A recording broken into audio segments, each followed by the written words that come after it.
as we get more information about exactly what happened here. Who is this one suspect?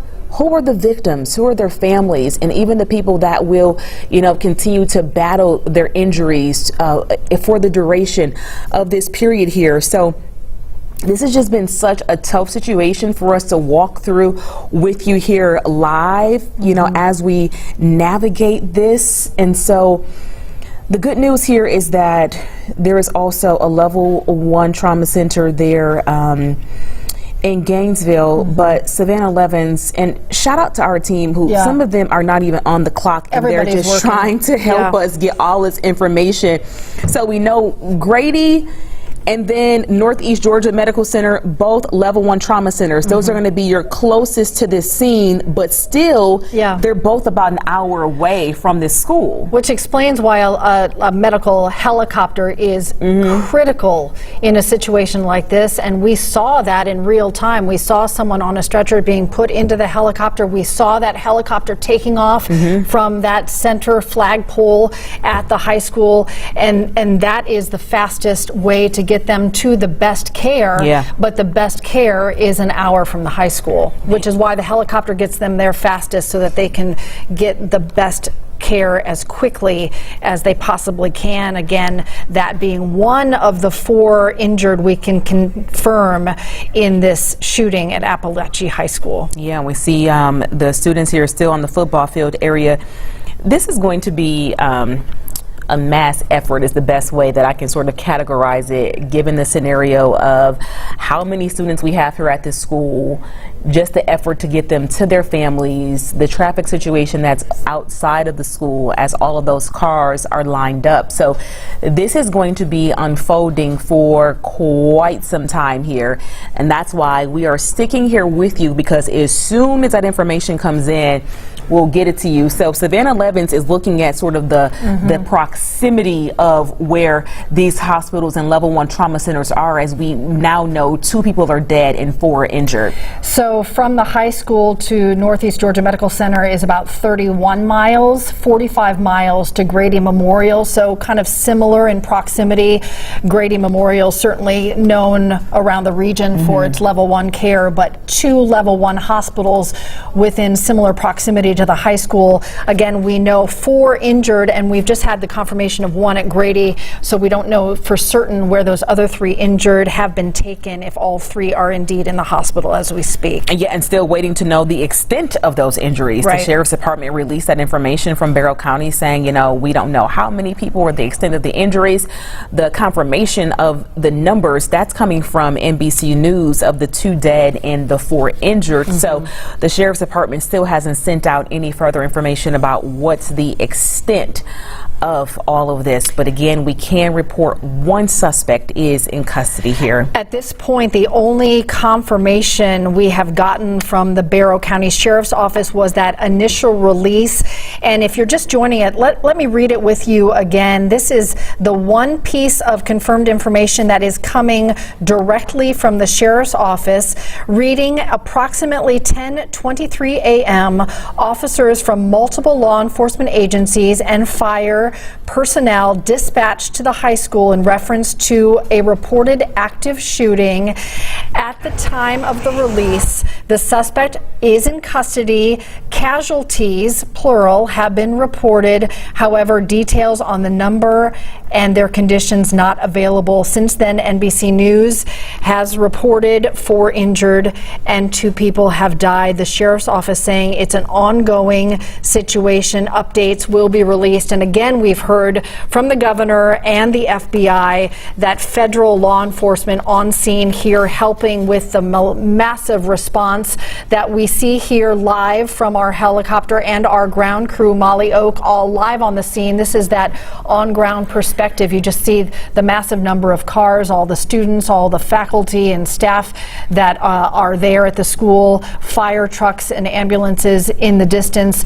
These are the scenes that make your heart sink when you see, and it's playing out in real time here in our community. So now we're sort of switching to our ground shot from our crews that we have there. This is that line of parents that are outside the school. We're trying to wait to see if we can get our helicopter shot back. They've been out there for more than than an hour, so they're going to regroup and we're going to try to come back to that. And so we're just kind of walking you through this scenario as we still see multiple emergency medical vehicles there on the scene. And that is because even as this is all unfolding, within the last 10 minutes, we saw someone being taken away on a chopper, presumably not connected to the shooting because that was all secure. This was in the football field area, which was in the safety zone per se, right? And that person was taken away. You have to think there is stress out there, there is anxiety out there is so much fear that is pumping through these students as they wait to be reunited with their families. This is some video that we're running back that we got from the chopper, just showing where the students were taken to safety there in the football field area. That's a really important shot and good perspective because, one, you see just how many students we're talking about. A school of 1,900 filling the bleachers there, filling the football stadium area. That shot right there is sort of what's become sort of the command center. We saw that mobile command unit that was there, and also that's where the medical helicopter we've been talking about. This was about 11:20 this morning where this life flight helicopter was taking off. We saw one person on a stretcher being carried into that helicopter, and we watched together live as it made its way to a hospital. Again, we can confirm one of the 4 injured. NBC reporting that there are 4 injured. One of the 4, Grady Hospital, has confirmed they have a gunshot wound there and are treating that person. We don't know the ages. I think that's also very important here. Yes. We don't know the ages of the people involved. Again, NBC reporting 4 injured, 2 people have died, but we don't know the ages of any of the people involved. We know there are about 1,900 students, and we know it was a full day with entire staff in the school as well. So we are waiting to hear about that as well as you get that overview of what's been happening now for more than 2 hours at Apalachee High School in Winder, Georgia. Our 11 Alive's Molly Oak has been working on the ground here trying to give us more information. Liza Lucas handing me information from the side. And so even the White House press office has sent out this release saying President Biden has been briefed by his Homeland Security advisor, Liz Sherwood Randall, on the tragic shooting at Apalachee High School in Winder, Georgia. And his administration will continue coordinating with federal, state, and local officials as we receive more information. Producers, can you tell us if Molly has those interviews? Are those ready? Molly Oak is on the ground talking to people out there as mostly parents are responding, trying to reconnect and reunite with their children. President Joe Biden just releasing information saying that he has been briefed on the situation along with Governor Brian Kemp, also saying that he has indeed sent out even federal authorities here to join in on this investigation here. And the entire community sending our strength and support as this is all playing out as we watch it together in real time. Molly Oak is live on the ground talking to people impacted there. Molly, I understand you've talked to some loved ones of the students there as they're waiting to reunite and learn more about what's happened inside the school during the shooting. Yeah, sure, Aisha. I'm going to stay off camera just so you can get this view of all of the law enforcement that's still here. You know, earlier when I spoke with you all, I told you the only thing that may rival the amount of law enforcement on scene is the amount of loved ones. That's who we've been talking to. I talked with one man who said he couldn't even believe it was real when he got the text from his son. And I just spoke with a grandmother. Here is what she told me. I feel really sorry for the kids that they've had to experience this, and the parents who got those phone calls that it was their child. He was with the principal, and the principal told him, run to the band room, don't look back, just keep running. So that's all I know. I'm so happy he's okay. And you said your daughter is with him now? Yes, his mom. Okay. Yeah. So sigh of relief. Yes, ma'am. You guys could see it because she had sunglasses on, but from standing just about a foot away from her, I could watch her as she was choking back tears the entire time she was speaking with me. I mean, she talked about also getting the call from her grandson's mother when she was at work saying, there's a shooting at the high school, you need to go now. And she said she immediately just got up, told the front desk, I'm out of here, and then drove here as fast as she physically could. Now, happy to say that her grandson is okay. He's a senior here at the high school. He is with his mom now, she says, but you heard her just harrowing account of what he experienced inside the school, and I'm going to join her in just of our thoughts and prayers for all the kids, students, staff, faculty and staff that are inside that school, all the loved ones that are out here. It's hard to even talk to people right now, guys. I was shaking listening to her story. I've been shaking listening to other people's stories of when they got those texts or phone calls. So our hearts go out to all of them as this investigation continues. Back to you all. So, Molly, tell us about these cars that are lining the street. Are they able to maneuver, or does it appear that everyone has sort of just gotten out of the cars because they're kind of stuck there as they try to make their way to their kids?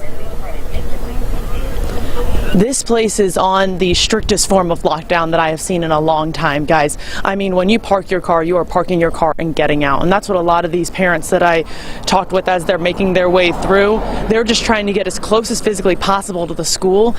So whether that means they are parking and just going, there was one guy who found a scooter, he grabbed that and started going. We've seen people getting on golf carts, just trying to get as close as physically possible to those kids that one parent told me earlier have been moved to the football field. The only cars that we are seeing coming in and out is law enforcement or ambulances, and then of course the helicopters in the sky moving above. But that's all, the only movement that we really see here is whether people are on foot walking to and from the school, or you see sheriffs, you see law enforcement, you see ambulances. There's a golf cart that I was just mentioning. So people are definitely getting creative and trying to get as close as physically possible just to get their hands on their kids and feel that they are okay. Because I know it's a different thing for a parent to hear that a kid is okay than to physically be able to see and feel your kid and know that they are okay after something like this.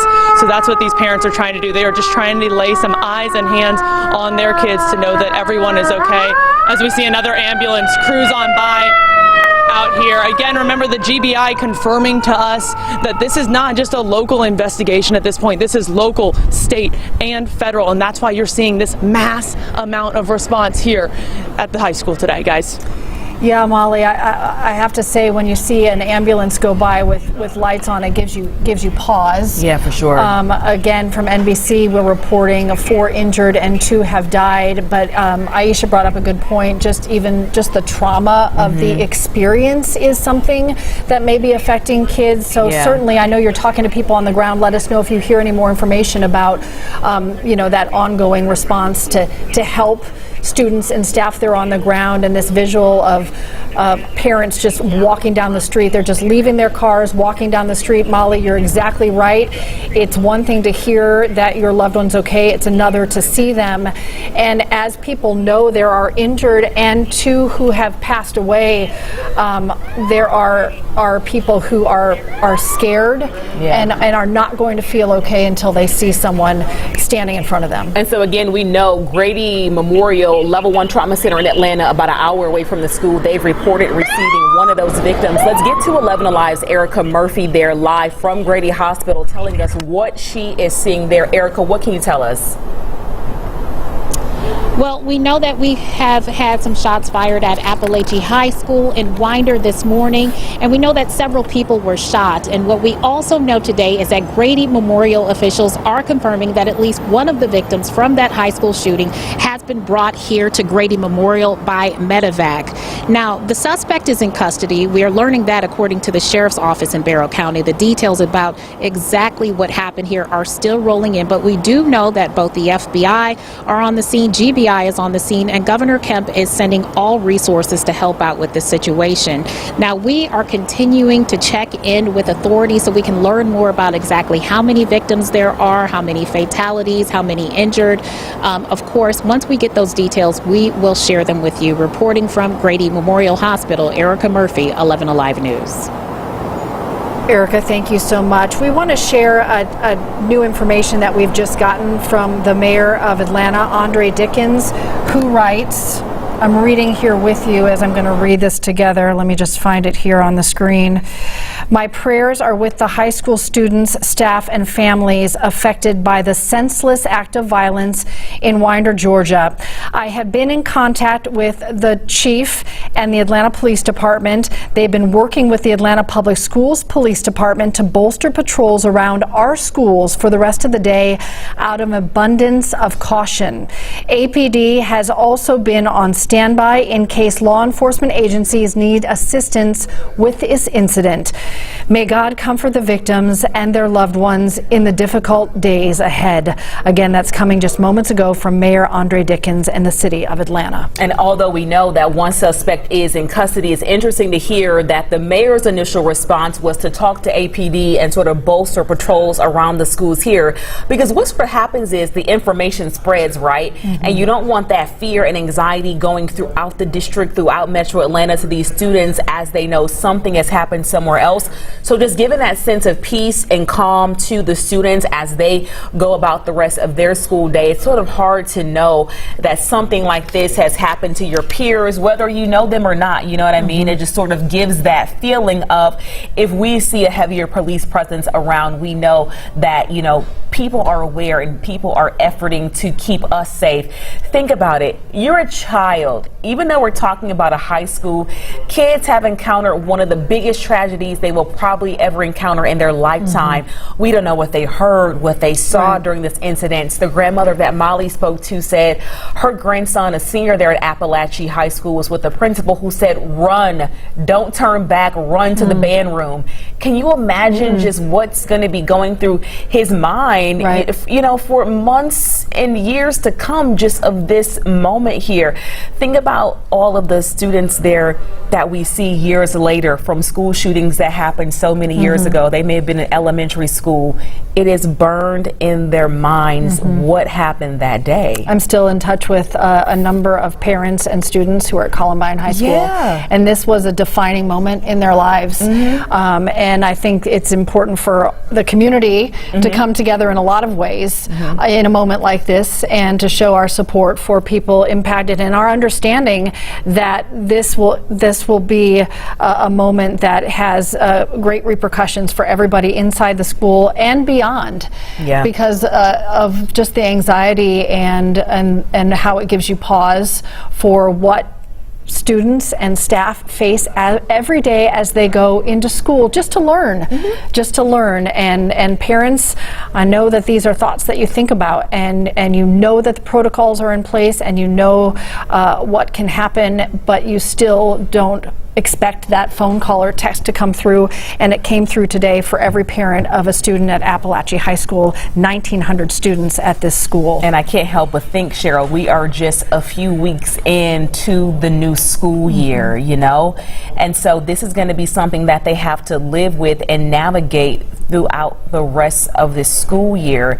And we just see this huge response of these family members and loved ones. To just imagine, there are still some parents that haven't been able to reach their child or to see them physically, to know that they are okay.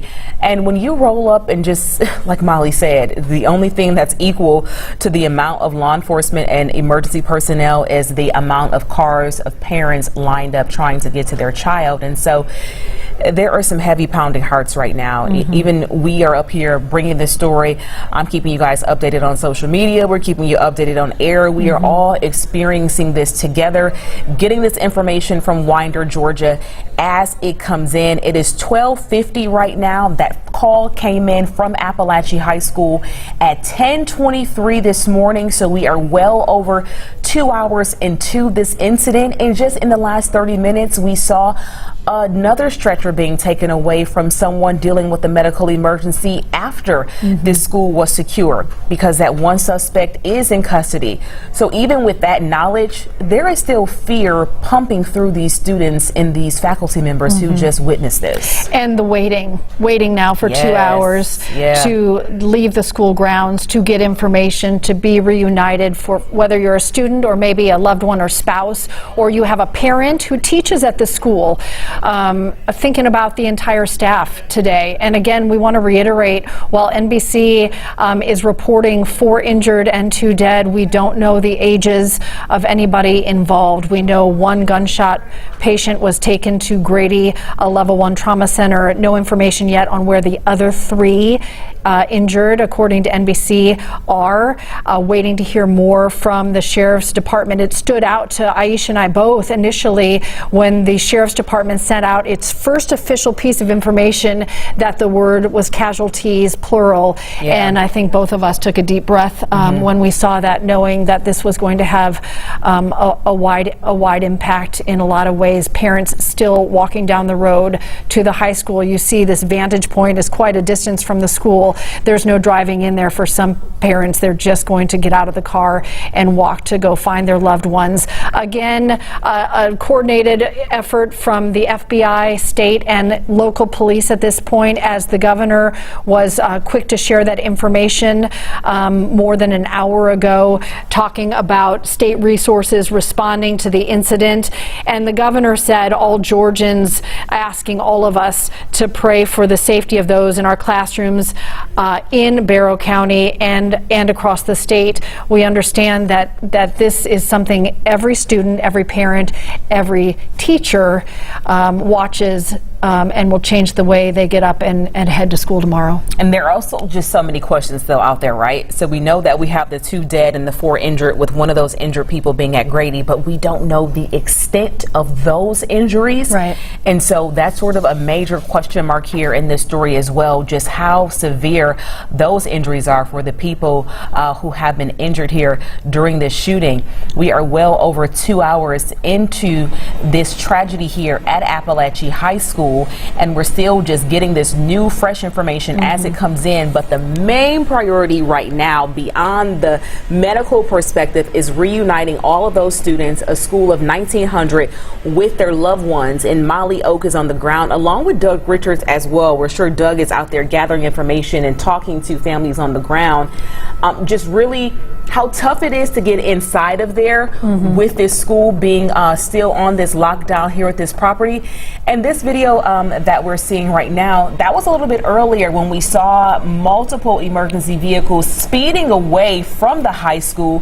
We have no idea where they were going, or if there's now going to be possibly a second scene here that we're going to hear about. So as we're learning the information, you guys are learning the information too. And a key piece of information worth reiterating is one suspect is in custody, and that would be a primary source of potential information for investigators who are now trying to piece together what happened and why, and if perhaps just that one person, that one suspect in custody was involved, or if there are others they need to be talking to. So that's a key piece of information in a couple of ways. One, that suspect is in custody and they're not looking for that person, and also that person being a source of information to piece together what happened inside Apalachee High School this morning at 10:23. Just got a good question from someone who's joining me on my Instagram Live, saying, are they looking for anyone else there besides the one person that they have in custody? They have not told us that.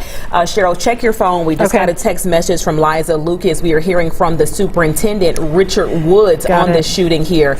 So, all right, we're going to go ahead and get that one up. Yep, I've got it right here, Aisha. It says, I am devastated. The state superintendent. This is, yes, State Superintendent Richard Woods on the shooting at Apalachee High School. I'm going to just read this live with you together here on the air. I'm devastated by the news of the tragic shooting at Apalachee High School today. My heart and prayers are with the families and loved ones of those affected and the entire Barrow County community. This is an unimaginable loss for Barrow and for our entire educational community across the state. The Georgia Department of Education is actively monitoring the situation in Barrow County and will continue to respond as additional information is available. Our school safety team is in contact with the Georgia Emergency Management and Homeland Security Agency and with Barrow County Schools, and our entire agency stands ready to assist in any way possible. I ask that all Georgians keep the community of Apalachee High School and first and foremost the families of those lost in your thoughts. I know we will come together as a state to support the Barrow County community as they face this tragic loss. Again, that is from the State Superintendent Richard Woods just a moment ago about the shooting at Apalachee High School. And we are still awaiting for new information to come in. Again, just received a very good question. Are they looking for anyone else besides the one suspect that is in custody? We have not heard any confirmation that they are. We've only been told that the one suspect is in custody, 2 people are dead, and additionally that 4 people have been injured here. So this is a very fluid situation, even more than 2 hours in, as we continue to get information on this story as it is developing. Those families showing up there to the school, trying to make contact with their students there. 1,900 students attend this school. Now, we do want to say that this has gone all the way to the White House. We just got word that President Biden has been briefed on this situation. Governor Kemp has responded, saying he is dispatching however many resources are necessary, including the FBI. FBI Atlanta confirming their involvement here in this investigation already, along with Atlanta Mayor Andre Dickens releasing a statement saying, out of an abundance of caution, they have amped up security and police presence around APD surrounding Atlanta public schools, giving them the sense of peace that they may be looking for, knowing that this has happened to, their peers there in Winder. So we're looking at video that we got earlier from our chopper, just showing all these students gathering there on the grounds. Just, you can't even imagine how hard it is, to get all of these students back to their loved ones, just as far as they, trying to get there. The streets are blocked off. So you gotta imagine how many cars are just responding here, trying to get their kids and just lay eyes on them for the first time after getting that text or phone call, Aisha, another question that came in about were there school resource officers inside the school, and we don't know that for certain, but we can tell you that the Barrow County School District website shows at least 2 SROs are assigned to Apalachee High School. So we do know that they have SROs that are assigned to the school. I'm sure in the days and weeks ahead we'll learn more about what support was inside the school when all of this happened at 10:23 this morning. Yeah, we're just about 2.5 hours removed from that first call coming in there right at 10:23, Cheryl. And so when you put it into perspective, I think the number one goal right now, these are all great questions that we are getting in from viewers. It's that these things are going to take so much time, and that school has to be 100% secure. The investigation will be extremely extensive as they start to uncover and peel off the layers to this scenario. We came on air with only the fact that the school was possibly even locked down. So from 11:15 to now almost 1 p.m., we've evolved from this possible lockdown at Apalachee to we see 1 medical helicopter leaving the scene, and now we understand from NBC News 2 are dead, 4 are injured. So just look how the information continues to build here as all of this comes in. So as we get it, we are bringing it to you within seconds. We have reporters literally on the side handing us these press releases and information as it comes in. So while we do know the school resource officer aspect, that's a pretty standard practice around Metro Atlanta, right? But we just can't confirm if they had one or not at the time. And we understand that as these events happen in our community, there is such a need and want for information, but just also understand that first and foremost there is an investigation, and police have to tread very carefully to protect the investigation that moves forward. So trying to balance the sharing of information, which is really critical to the people involved and the people impacted, and for the greater community who is feeling this and experiencing this right along with them, but also having to protect a certain level of information as well as they think about an investigation moving forward. Again, they have shared 1 person is in custody, and we're not certain if there are more that they are considering, but we know that 1 person will be a key for information moving forward. According to Northeast Georgia Medical Center, their public information officer, 1 patient has been transported to their facility in Barrow, and 1 patient is en route to their facility in Gainesville. That Gainesville location is the level 1 trauma center. So we can now sort of put a place on the 4 injured. We have 1 at Grady. We have 1 patient at Barrow at their facility, and then 1 patient is en route to the facility in Gainesville, which is a level 1 trauma center. Now again, it's 4 injured, so we can surely account for the location of the 3. But still not knowing the extent of the injuries here. That information coming in from the Northeast Georgia Medical Center Public Information Officer. That's new information there. But it's significant that they chose to send 2 of these patients to level 1 trauma centers, Yes. which are a great distance away. So that is a key piece of information, knowing that whatever they're dealing with, they felt the need to send them to the 2 level 1 trauma centers closest. But one is that Northeast Medical Center is still 30 miles from the high school.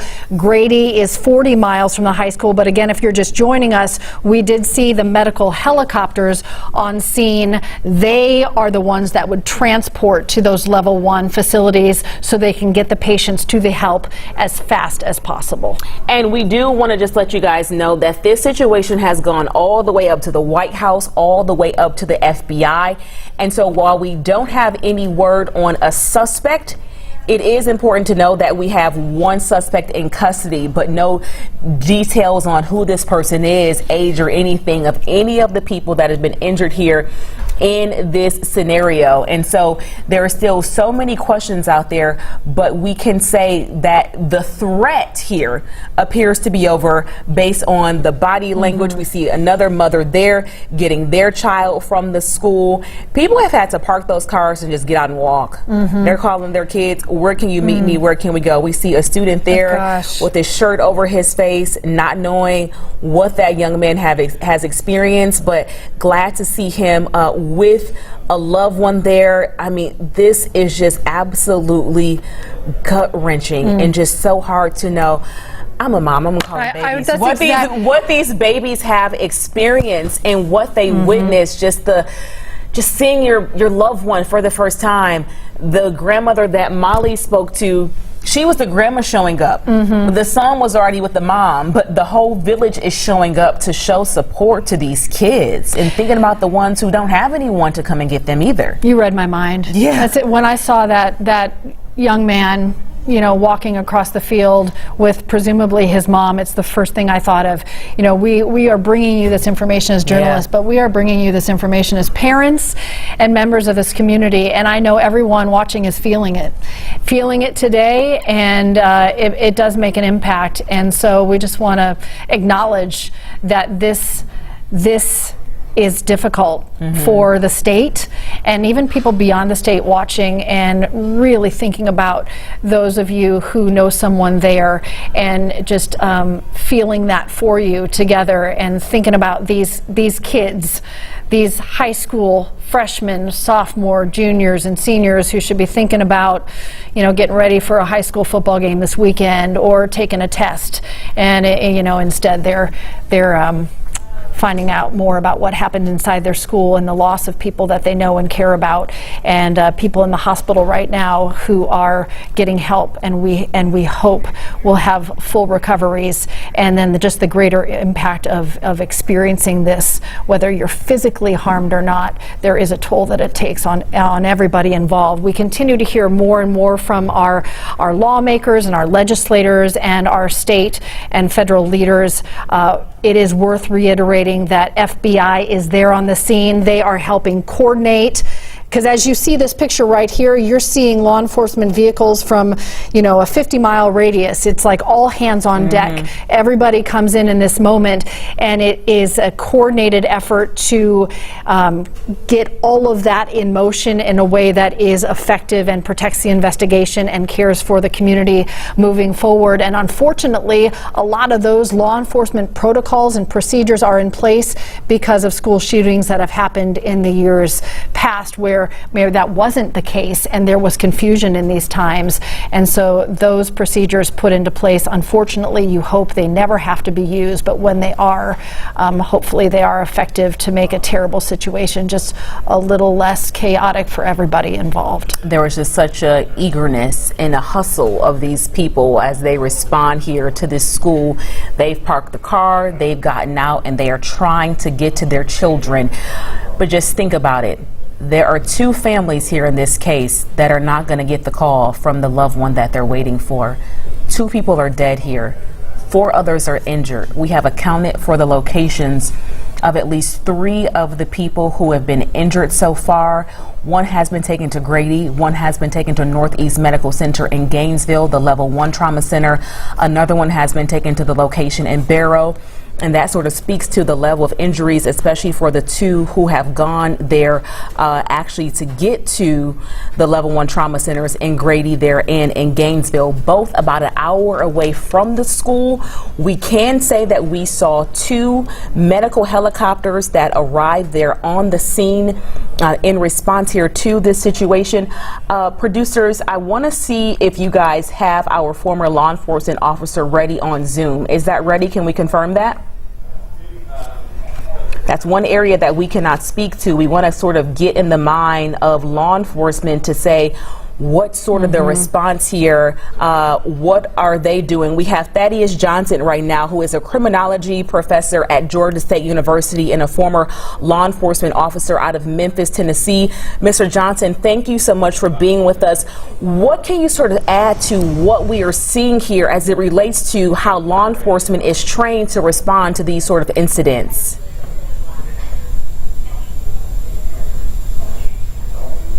All right, looks like we're still waiting to get Mr. Johnson fully connected. It looks like he's dialing in there. Producers are going to do a mic check with him to make sure that he can indeed hear us. Mr. Johnson, can you hear me? Absolutely, I can hear you. Can you hear me? Yes, thank you so much. I was saying, just as you're watching this picture live with us and seeing the law enforcement response from your time as a law enforcement officer in Memphis and now being a criminology professor at GSU, what can you tell us about what we're seeing here with this response? Yes, so with the response, the one thing when you have these types of situations, it can be chaotic. To the untrained eye, it can look like a whole lot of confusion is going on. But when you have these situations, when the officers first arrive on the scene, they're not there to look out for victims or to render first aid. The top priority is to go in, stop the threat, and prevent the further loss of life or injury as soon as possible. And you usually won't see like SWAT or specialized units unless they made it to the scene first, until after other officers generally already entered. You don't wait for a SWAT response. Once the threat is actually neutralized, that's when you start seeing police render aid. They may secure the scene and bring in EMS as well. One thing that's particularly funny about these situations, particularly when you're inside a school building, that can up the ante a little bit. And so generally you'll see students coming out with their hands up, and that's to show that they're not a threat. And that allows officers to also do a visual scan or frisk to see if they have any weapons, any injuries, or things of that nature. Because mind you, officers are not sure who's the culprit, who are victims once they get on scene, unless someone is engaged in shooting or has been pointed out. And so once the initial threat is neutralized, stuff is still going on. They're still investigating. You'll start seeing officers and police departments. Usually you'll see multiple agencies beyond fire and MMS. And so you'll see staging areas where they have those who were witnesses, those who were victims. They have them a certain area. They have the media in a certain area. And they also present a secure perimeter around the crime scene, for lack of better terms, to keep citizens out and also not to contaminate the scene for the follow-up investigation. So those are some of the things that you tend to see in these scenarios. It's just been such a tough time for law enforcement in our community. We've had 2 law enforcement officers to tragically die in the line of duty here in our area just over the last 2 weeks. We had one who was shot and is recovering. And so talk about the impact here for the law enforcement officers who are responding. I'm sure many of them mothers and fathers as well. I think it's totally different when you know you're responding and children are in harm's way. Yeah, I think one thing that we should all be mindful of, that compared to the type of shootings that we have in general society, this is a very small subset, but you're so important that it hits the heart right, it hits a little bit different. Again, it ups the ante. And so even as officers, officers see life and death situations all day. They see people at their worst. They see injuries. They deal with a lot. They carry a whole lot. And the job itself is inherently dangerous because of all the unknowns. We also know that most of our police officers don't receive the mental health care, the physical care, and emotional care that's needed for this type of job. Yeah. Usually when you have these scenarios, officers tend to debrief about the situation, but not necessarily about what they're experiencing. And so it's so important that officers control those emotions when they're approaching these scenes, because your emotions can't get the best of you.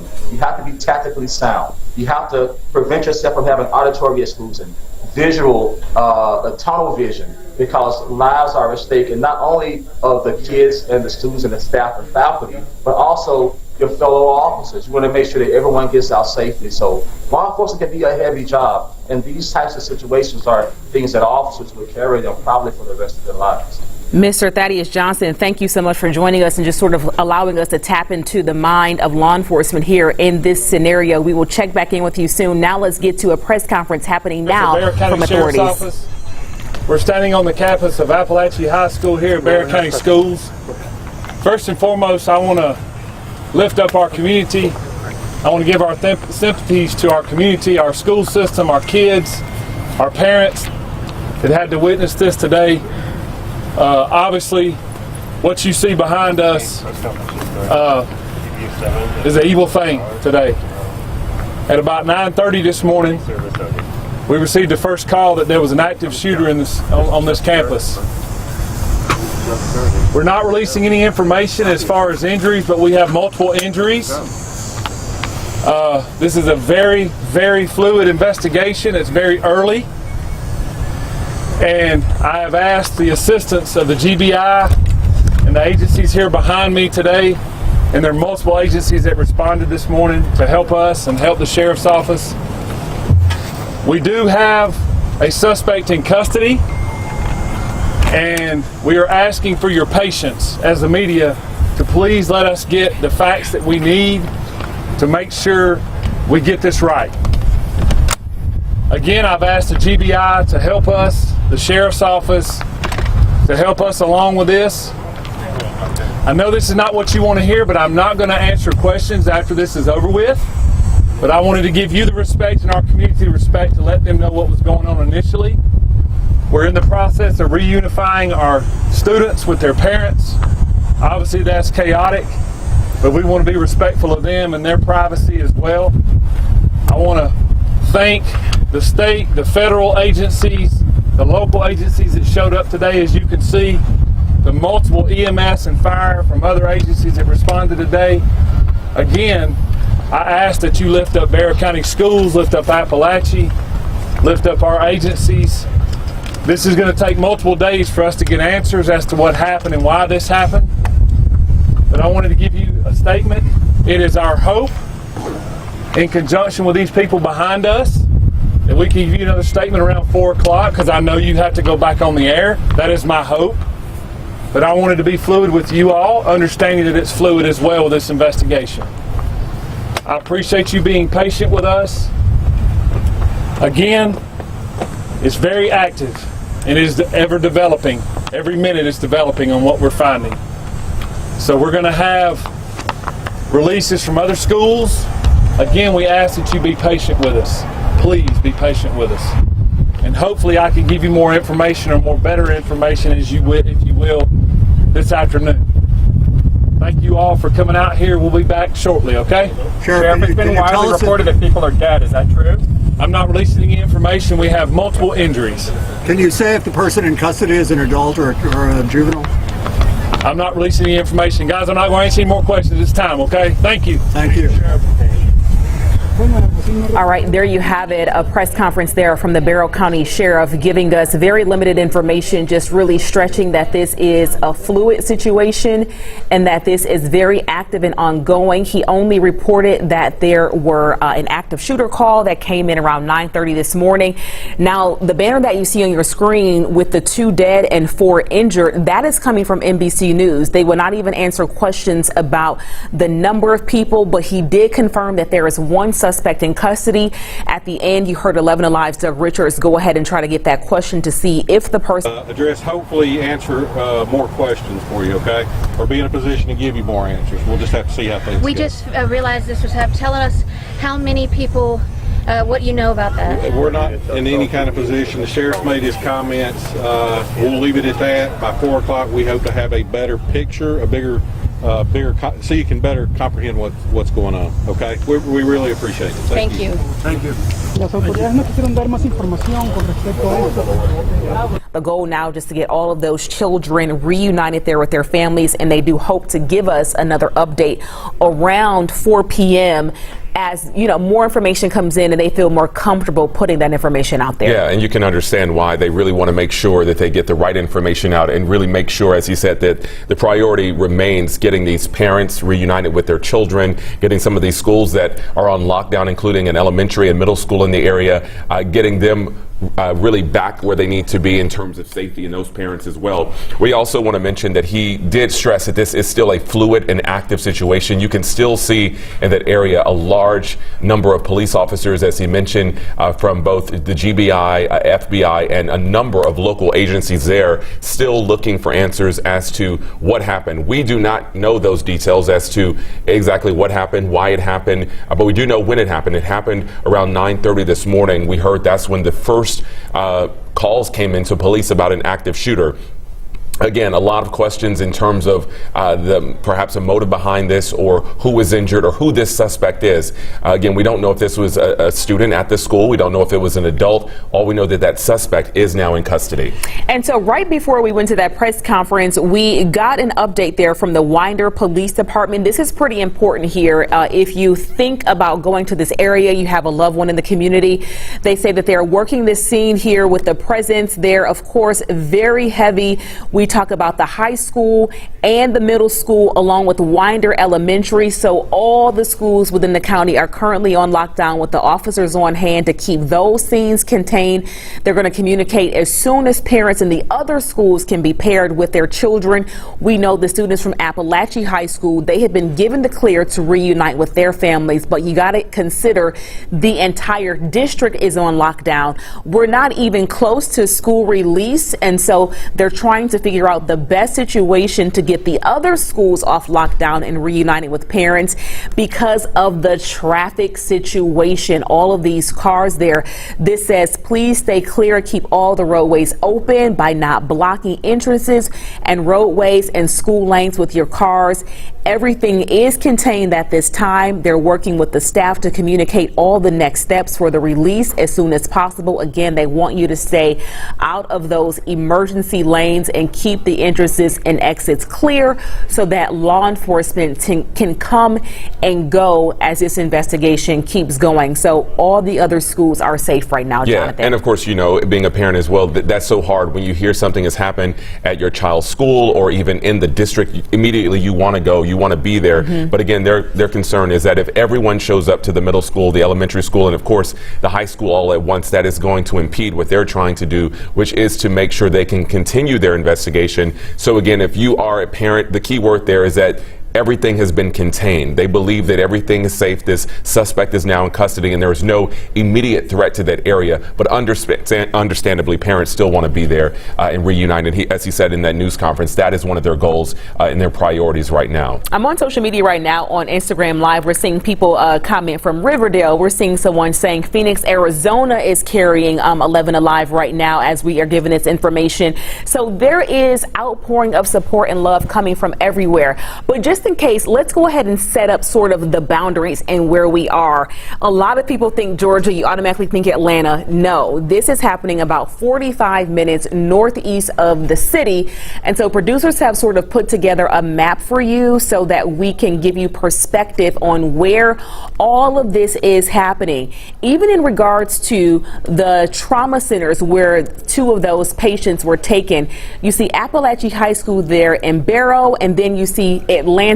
And so we're talking about at least a 45-minute to an hour drive away from the city where we are following this situation here as it relates to Northeast Georgia Medical Center and Grady.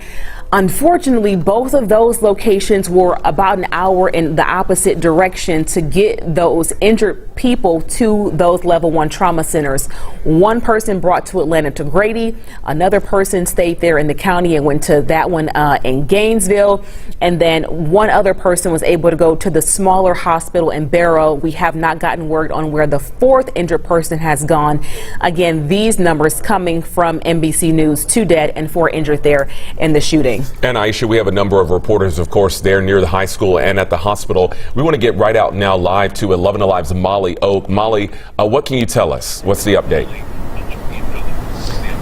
Well, you know, Jonathan, when I was talking with Aisha and Cheryl earlier, we talked about how this isn't only affecting the people right here inside of the school, but really the entire community. And I want to speak to that as I step aside so you get a closer look. We are now right across the street from the school. You're seeing that law enforcement presence. But we talk about the community response. I talked with a woman. Now, her child does not go to this school, but her neighbor's child does. That neighbor calls her, says, I'm an hour away. There's been a shooting at my son's school. How quickly can you get there? That neighbor gets here as quickly as they can. They have to park their car, ditch the car, walk 2.5 miles just to lay some eyes on her senior. Now, that senior is okay, but he did tell her some information. He said that he was in the 10th grade hallway. That's where his classroom was when the shooting happened. He said he was in the classroom right across from the other classroom, and that classroom is where the shooting was happening. Now, when that woman came to try to pick him up, she said she was only able to talk with him for a little bit and see him to physically know that he is okay, but she says he actually has to stick here on the football field. We told you earlier that they moved those students onto the football field.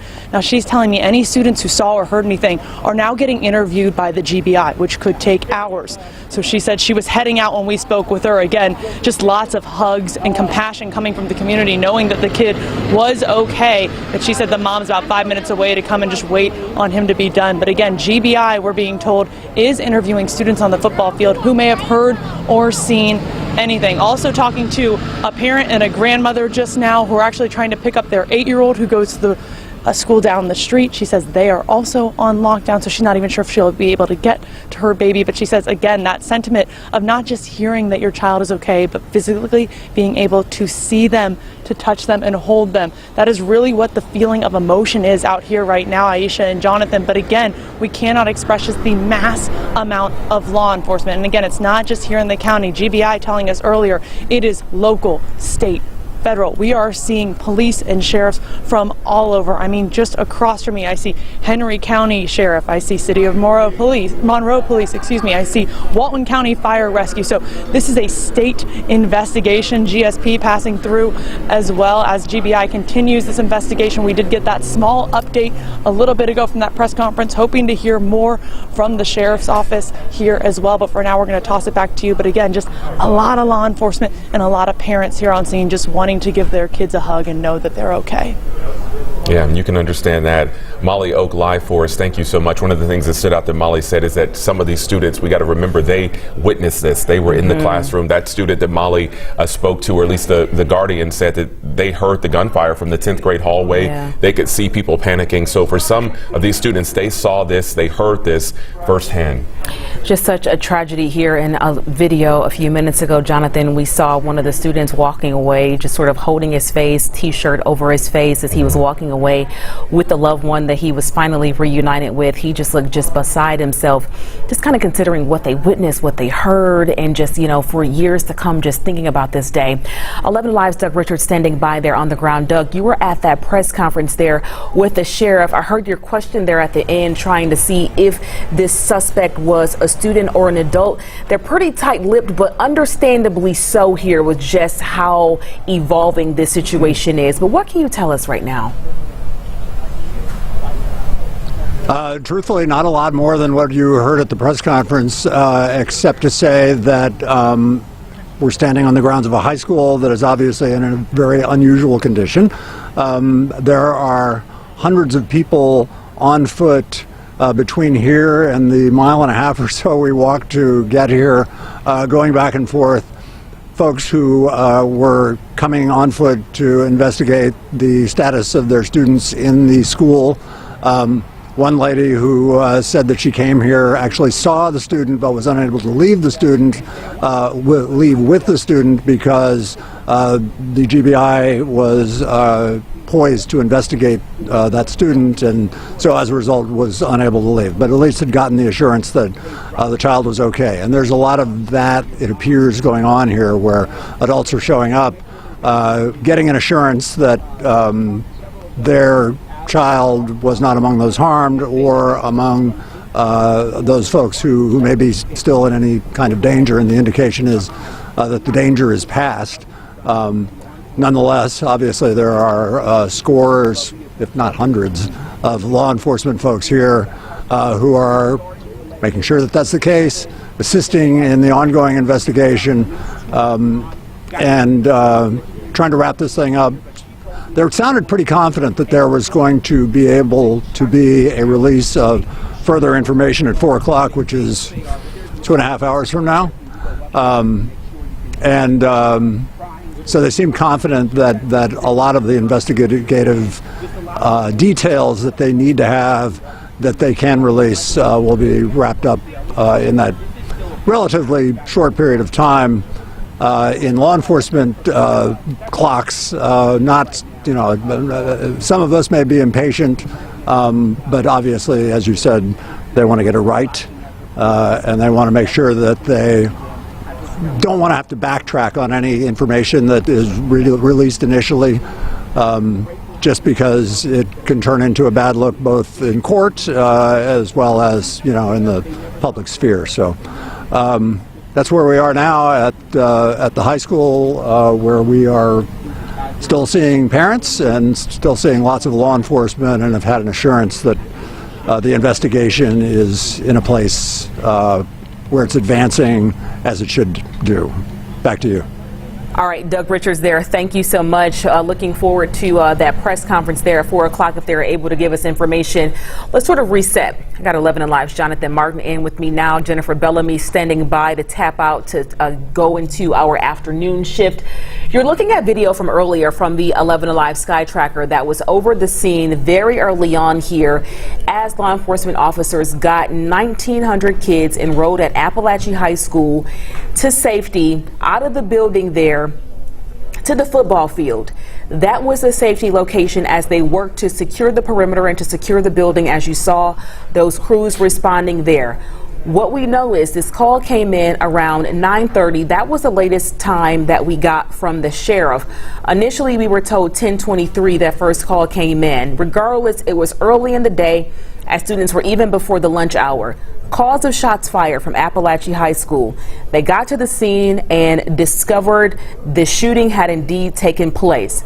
Results that we got about 2.5 hours later here, Jonathan, was that 2 people were dead and 4 were injured, and that came from NBC News. But as we saw in that press conference, the sheriff was very slow to put a number to anything, including ages of that person who was in custody, any of that. So they are walking a real thin line with what they are releasing here. Absolutely, saying that he is not giving any details right now on injuries, just calling the situation still fluid and the investigation early. But again, he reiterated, for anyone wondering, 1 suspect now in custody, and they do say that they have the situation contained. So again, this is some video you're looking at from earlier when the scene there was very much more active there at Apalachee High School.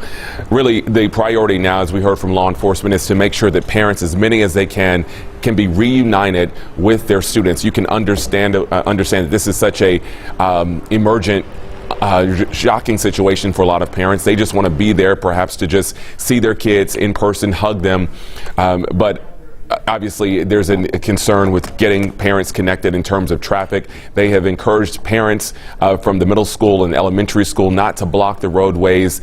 They're going to give more information soon on when those students from the other schools nearby that are on lockdown can be released. And again, as Aisha said, we are expecting another news conference around the 4 o'clock hour. Could be sooner, could come later, but that's when we expect the next update from police. But again, right now from NBC, they're reporting 2 people dead, 4 injured in the shooting. Again, we do not know the extent of the injuries. We do not know details on the suspect, if it was perhaps a student at the school, an adult, a juvenile. We just don't know. I'm joined now by 11 Alive evening anchor Jennifer Bellamy, who will be joining us as we continue our coverage. And Jennifer, this all unfolded today around 9:30. That's when those first calls came into police. Police responded around 10 or so and realized that this indeed was an active shooter and a really serious situation. And really such a scary situation for these families as they started to get that messaging from those students there on campus, and also for family members of anyone who has a loved one who is a part of this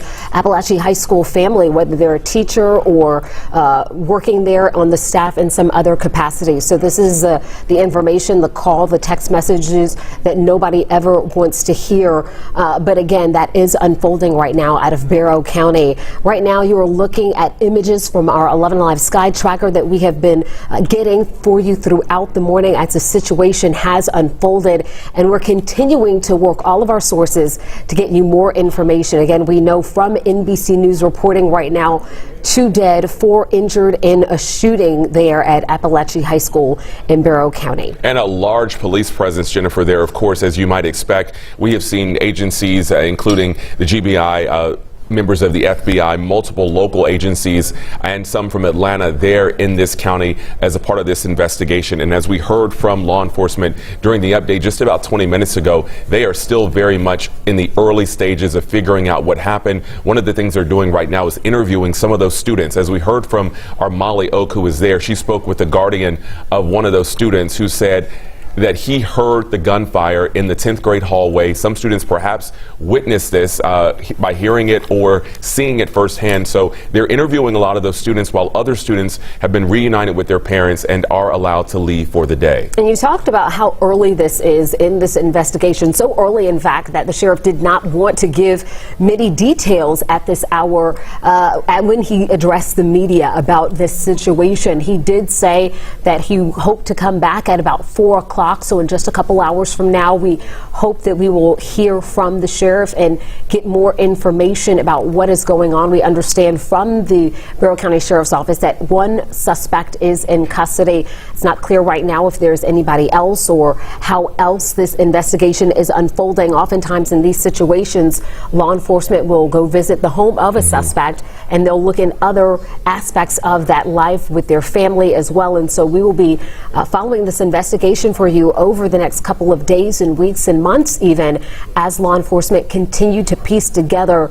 everything that happened here and try to answer the question of why. And Jennifer, we just got just a heartbreaking update. Our producers in our ear saying that CNN now reporting, again, CNN reporting 4 dead, approximately 30 injured. Again, that is coming from CNN, which is, of course, a greater number than what we had heard originally from NBC reporting.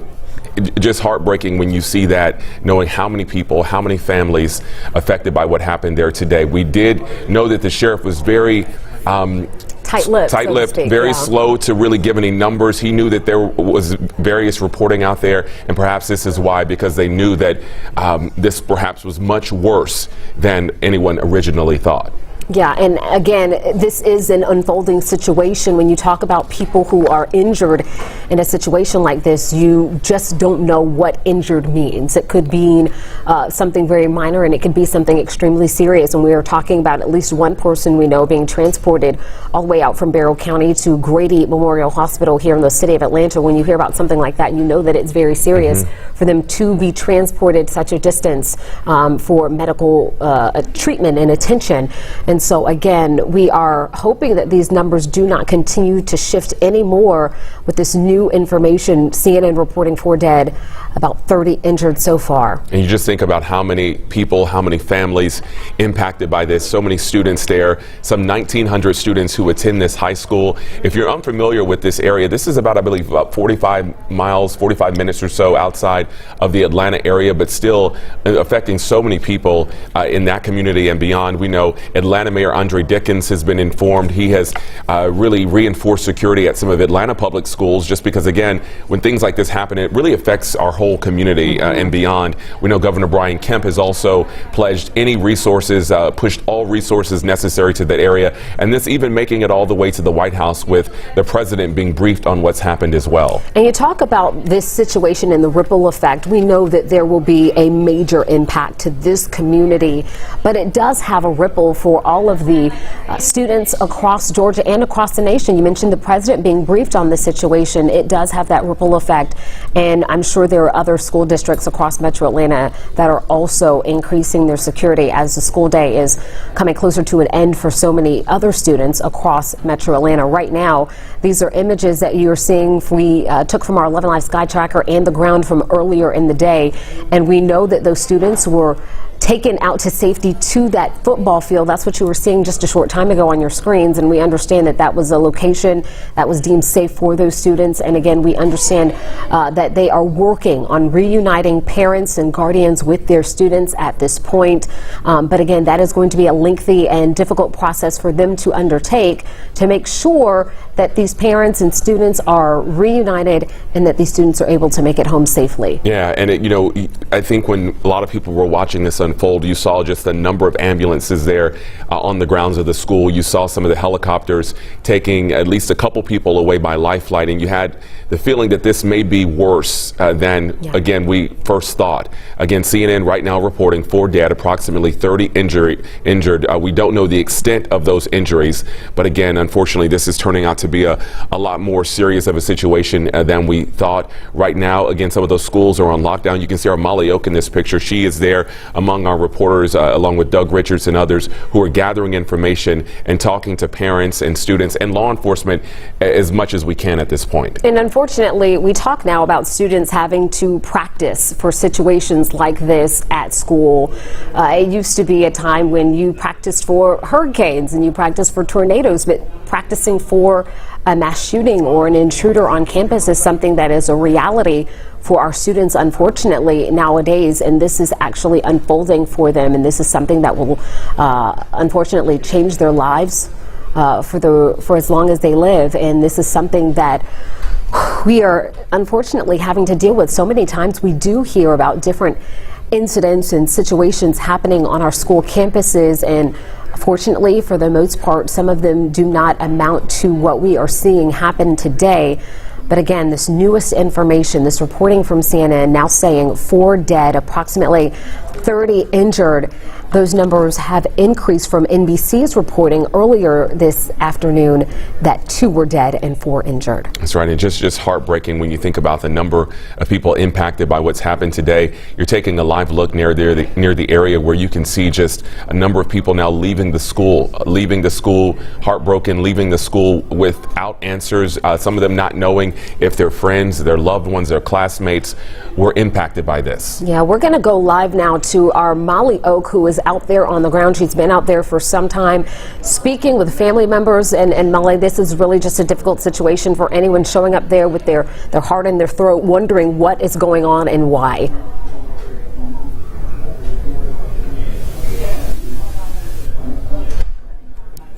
First time that I checked in with you all, that the only thing that rivals the amount of law enforcement here on scene is just the amount of loved ones that are trying to get there. I want to step aside so you can see a helicopter air evacuation life team, it looks like it says on the side, is lifting off here from the scene again as we work to figure out more details of all that's happening here. The GBI has told us that this is not only a local investigation but also federal and state investigation. I want to go back to what I was saying earlier though, just the amount of parents we've seen. We've had people, neighbors, friends of family members tell us that they parked their car, had to walk 2 miles, 3 miles just to get to the school, just to try to lay some eyes on their loved ones, to know that they're okay. I mean, just off camera, I can't tell you the amount of hugs I've shared with people when they've told me that they found out that their child is okay, that their grandchild is okay, that their neighbor's child is okay. So when you talk about the impact that this type of event has on not only a school but also just the community, we've seen neighbors stepping in because they may be 30 minutes closer than a parent to come and rush over here just to make sure that their friend's child is okay. And again, when we talk about the kids, they are on the football field right now. That's what parents are telling me, that the kids were moved over to the football field for safety and also just to be spoken to.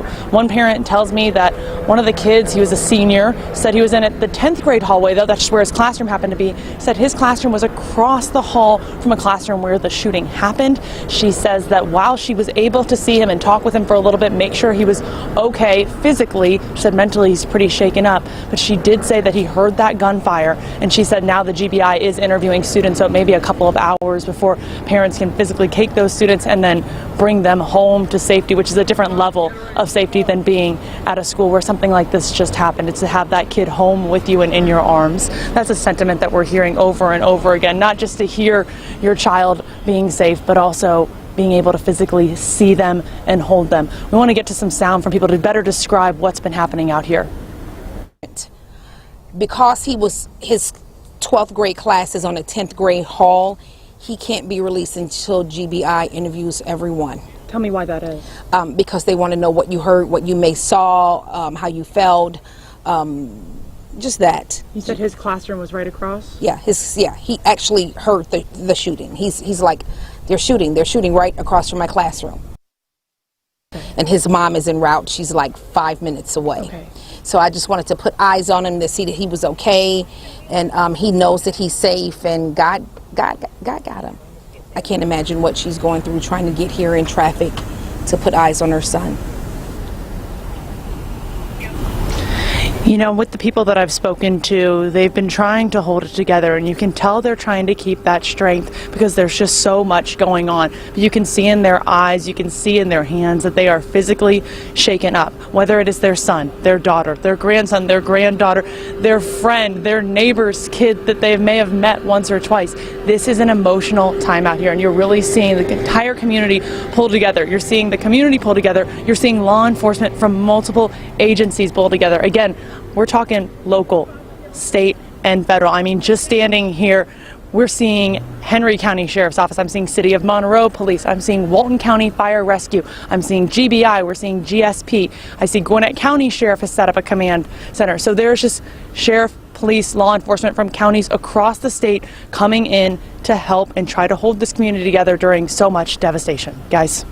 And you can understand why. Molly Oak Live Force there talking with parents, talking with a neighbor of one of the students who heard what happened.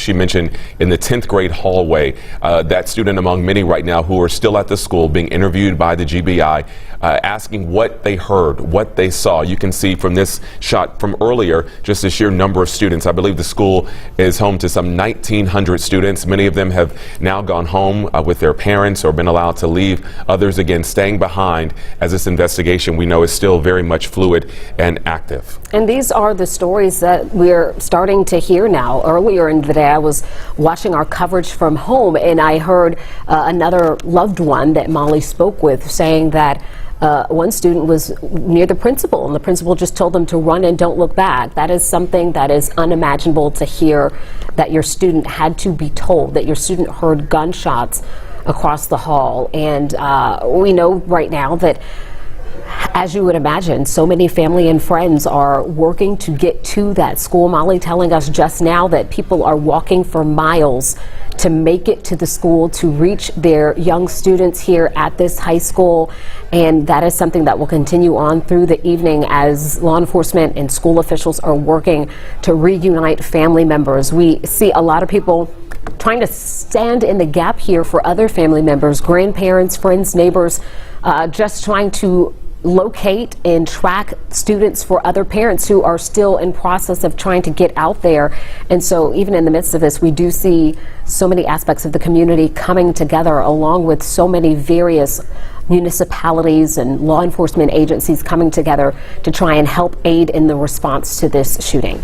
Again, if you were just joining us, you may have noticed that the situation appears to have gotten a lot worse, a lot more serious, with 4 dead now being reported by CNN. According to law enforcement they've spoken with, and approximately 30 injured. Again, as Jennifer pointed out, we don't know if those injuries are related to gunshot wounds, but we know at least a couple of them are, according to what we've been hearing. At least 1 or 2 of those have been taken by life flight to Grady Hospital, where they are being treated. We don't know, the extent of all of the injuries, and as far as the suspect, CNN reporting that this person is of student age. We don't know if that is a student at the school, but apparently a young person, according to CNN, is a suspect that they have in custody. And again, there are so many questions left unanswered at this hour.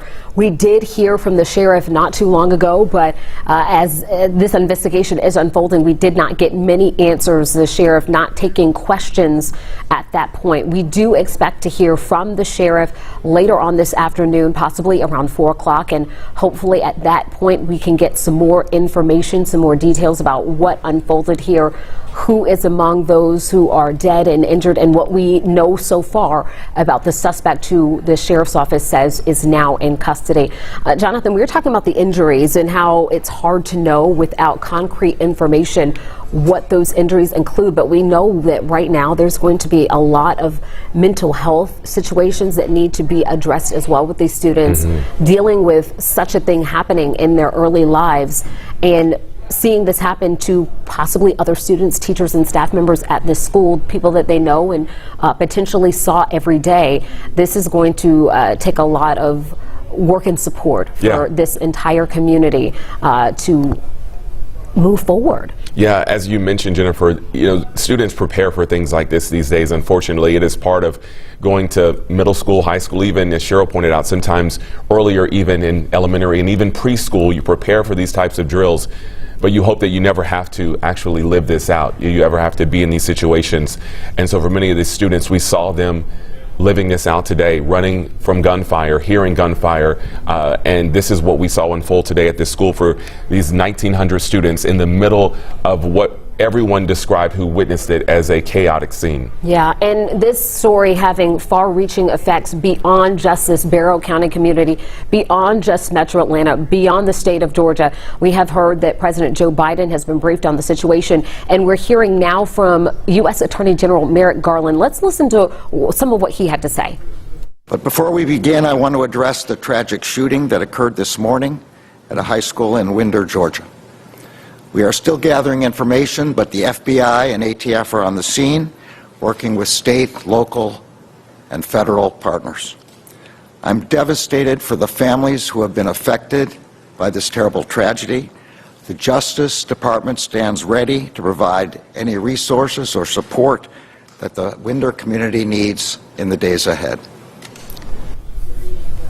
And that was U.S. Attorney General Merrick Garland offering some remarks following this deadly shooting at Apalachee High School. Again, this information coming from CNN at this hour that 4 people have been killed or 4 people are dead, and that about 30 have been injured as a result of whatever unfolded out here at Apalachee High School. We have heard from Grady Hospital earlier, at least, that 1 person was being treated there with a gunshot wound.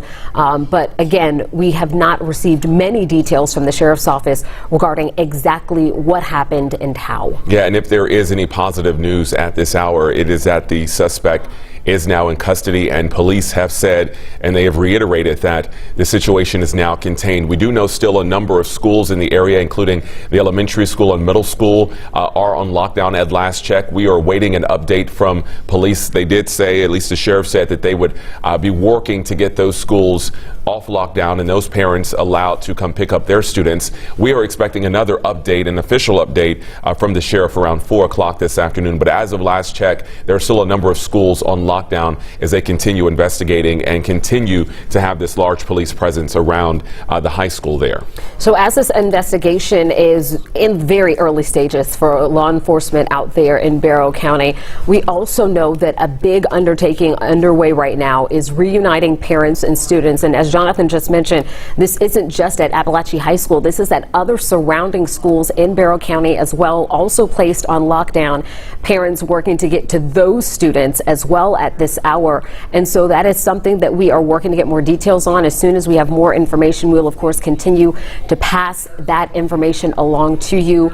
Any updates about this process that we learn, we will be sharing with you guys on air and online. You can also find more details always as we are continuing to follow this on our website, 11alive.com, and inside our 11 Alive News app, because this is an ongoing situation and we're continuing to get new information in moment by moment. That's right, and we expect, again, more information to come shortly.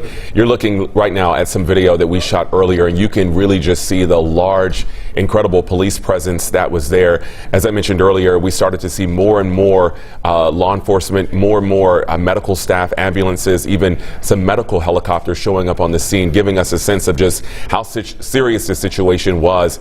And as we have learned within the last 20 minutes or so, it appears the number of those who have died and the number of those injured has gone up significantly from just what we knew earlier this morning. And you talked about that medical helicopter. We even saw one live when Molly was reporting just a short time ago, still arriving out there at Apalachee High School. And so this is a situation that, while police say it's contained, it is still ongoing, still taking place. We know law enforcement are still out there on the ground going through this situation and this investigation piece by piece, because this is something that everyone in that community will no doubt want to be done precisely. You don't want any mistakes, and so we know that they will be going through this high school and whatever other outside and surrounding information they need to, with meticulous care, to make sure that this situation is something that they can answer questions for so many families really wondering why and what happened and what can be done to make sure that this doesn't happen again. And a lot of those answers will, of course, come from students in terms of what happened, where it happened, and perhaps even why, if there was some sort of a fight or motive or something that may have led to the gunfire today. We did hear from our Molly Oak, according to a neighbor of one of those students that she spoke to, who was in the 10th grade hallway, at least in one of the classrooms along that hallway, who heard the gunfire, and that person, that student, is now being interviewed by the GBI, perhaps the closest eyes and ears to what unfolded today. And that is a process that is still ongoing. We've talked about some of the reunification that has been going on out there on campus with family and students.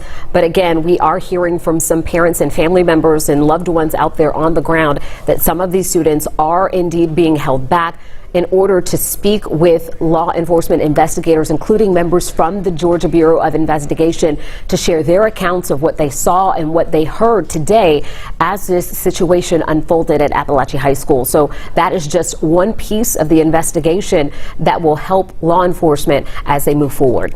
Again, just to reiterate, if you are joining us within a short time ago, we are looking at this scene from Apalachee High School in Barrow County, which is a school right here, this high school of about 1,900 students, about an hour or so outside of Atlanta. But as I mentioned, you have seen law enforcement come from all over, really not just Atlanta area, but beyond, law enforcement and state officials. As the governor mentioned earlier, he is directing all necessary and available state resources to the school to respond, especially considering how serious of a situation we know this has grown to be. So you no doubt are seeing a lot of law enforcement there from all across our state. And Jonathan, you mentioned that this is about an hour or so away from Atlanta, yet and still we are learning that Atlanta Public Schools are adding extra security, doing extra work to make sure that their families have a little bit of peace of mind as situation unfolds in our metro Atlanta community. And so that's something that we are likely seeing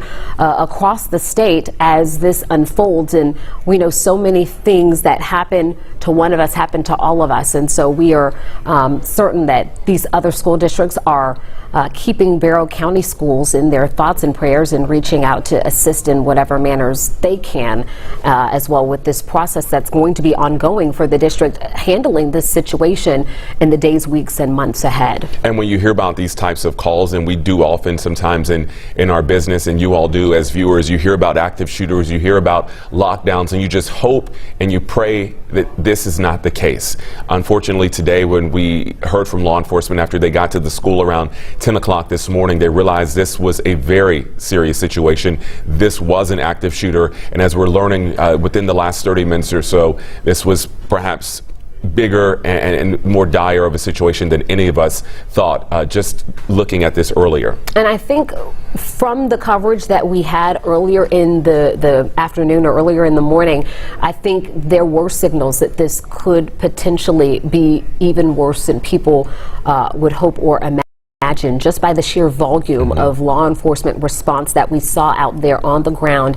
And when you hear the words hard lockdown, we hear different levels of lockdowns with schools, whether it is police activity nearby. Schools may go on lockdown just for safety, but when you hear a hard lockdown, that is something that automatically triggers something in you, that you know this is a very serious situation. Earlier in the day, NBC News reported that 2 people were dead and 4 injured, but again now at this hour, CNN News is reporting 4 dead and about 30 injured. So this information is continuing to develop and update. We did hear from the sheriff not too long ago. The sheriff keeping a lot of information close to the vest at this point, not sharing many details, including information about those who may have died and those who were injured. Again, we are hoping and expecting to hear from the sheriff once again, maybe around 4 o'clock. And he said that he hopes that he may be able to share more concrete information at that point. Our Molly Oak is still there at the school. She's been there for hours now. Molly, we know when this all started to unfold this afternoon, there was a heavy police presence. A lot of those students were still on campus waiting to be reunited with their parents. Can you describe where things are right now? Are we still seeing the large presence in terms of students and law enforcement? Yeah, Jonathan, I'm actually going to stay off camera while I speak with you all just so you see this scene. We are directly across the street from the school, and typically when we have breaking news like this, we see a really heavy police presence when we first get here, and we arrived hours ago, and then that starts to dwindle. It has not dwindled a bit. If anything, we've seen more law enforcement show up. Even when the photographer and I were driving here, we passed probably about a dozen police officers, law enforcement passed us on their way to the school. That has continued to happen. The only thing that we've seen maybe moving in and out fluidly, we've seen a couple of helicopters since we first got here, but we are talking about multiple agencies. The GBI telling us that this is local, state, and federal, all part of this investigation. I have seen police and sheriff's offices from multiple counties here, along with GBI and FBI as well. So we know this is a mass investigation, and we've said this before, I'm going to say it again. Not only do we have a ton of law enforcement here, but the one thing that is competing with that right now, with the amount, is the amount of loved ones that are showing up on scene. Now, we have seen significantly less since we've been here, probably in the past 30 minutes or so. When we first arrived here, we saw people basically just parking their cars wherever they could find a spot, grabbing their stuff and just walking. I talked with one woman who said she parked and walked 2.5 miles just to try to lay some eyes on her neighbor's child, because that neighbor was about an hour away. We've talked with grandparents, parents, loved ones, again, neighbors. So this is really impacting the entire community out here, Jonathan. Our Molly Oak live for us. Thank you so much for giving us an update. As Molly said, this is really what it has looked like for the last 3 or 4 hours, as police have again reiterated that this is still very much early. In fact, the sheriff said it may take several days for them to really get to the bottom of the initial answers as to what happened here. That's right. And in our speaking with Molly, you know, we have been hearing different stories from family members and loved ones out there on campus. That neighbor that you heard Molly speak of, saying that the student she was there to just check on, to lay eyes on, being interviewed along with so many others right now by the Georgia Bureau of Investigation. And that is just a piece of this investigation that will take days or weeks or months for law enforcement to shore everything together, to answer all of these questions, to dot all these I's and cross all these T's, to get answers for the community about what took place here today. And again, the priority right now, according to the sheriff, of course, getting some of these parents who are at these schools waiting in traffic perhaps to get reunited with their students, getting them reunited. That, I mean, as a parent, you just obviously know that that is priority. You want to make sure that your child is okay. But as we're hearing, some 30 injured. You would assume that a good number of those are students. We don't know the breakdown of students, staff, teachers, but again, everyone in that school perhaps knows someone who might have been affected by this. This is not a huge school, 1,900 students, which is of course a big high school, but you would imagine that everyone perhaps knows someone who might have been affected by this. Yeah, and when we talk about checking on your loved one, hearing from a text message or getting a phone call certainly doesn't feel like enough in a situation like this. People want to see and hug and hold their loved ones following something like this, and unfortunately, according to reporting that we are learning today, some people will not be able to do that tonight. CNN reporting 4 dead, about 30 injured, and again, these are numbers that we're continuing to watch because they have shifted some during the day, and we are working to get more concrete information, more details for you, but again, we are thinking that we may not get any information from the sheriff's office again until the 4 o'clock hour.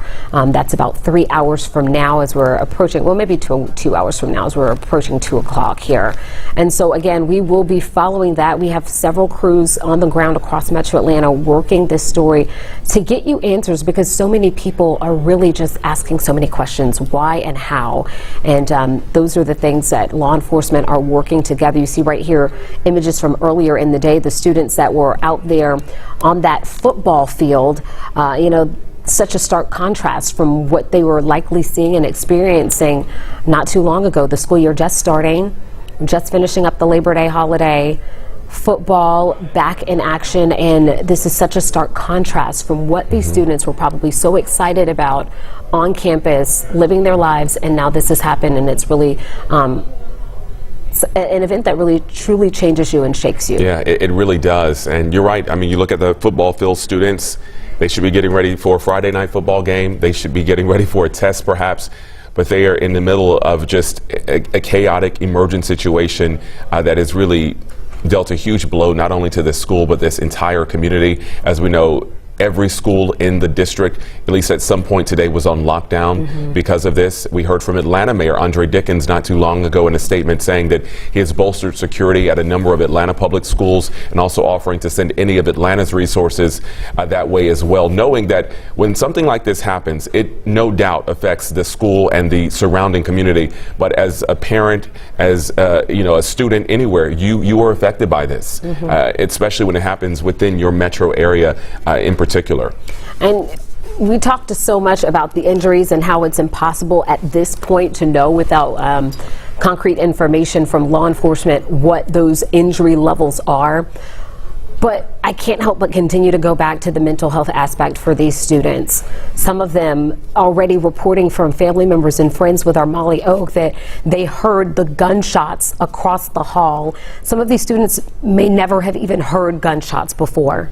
And this is something that will be etched in their brains for the rest of their lives now. And so we are certainly thinking of these students and sending them our strength and support because this is something that is going to be dealt with as an ongoing issue for the remainder of the school year and for the remainder of their lives as these students try to figure out how to move forward, as well as the staff and the teachers and the administrators there. Your school family is your family. You're with these people day in and day out for months on end, and in a community like Winder, you get to know each other. You know your neighbors, everyone knows each other, and it's unimaginable, as you mentioned, that so many people there will have some sort of connection to what unfolded today. And you wonder if perhaps the person that you had class with or that you know well or a teacher is affected by this, because at this point we have not had any confirmation of the ages or the names or grade levels of any of the people who've been impacted. So for a lot of these students who are leaving today, they are left with just so many questions, left with heartbreak, but again, a lot of questions, wondering if perhaps their friend, someone they care about, someone they love, one of their teachers is one of those impacted, and perhaps even dead from this tragedy. Yeah, and it's hard to say at this point because we heard from one of the neighbors of a student that this may have taken place on the 10th grade hallway, but that student was a senior. And so it's even impossible with the limited information that we are getting on the ground to know who all may have been impacted.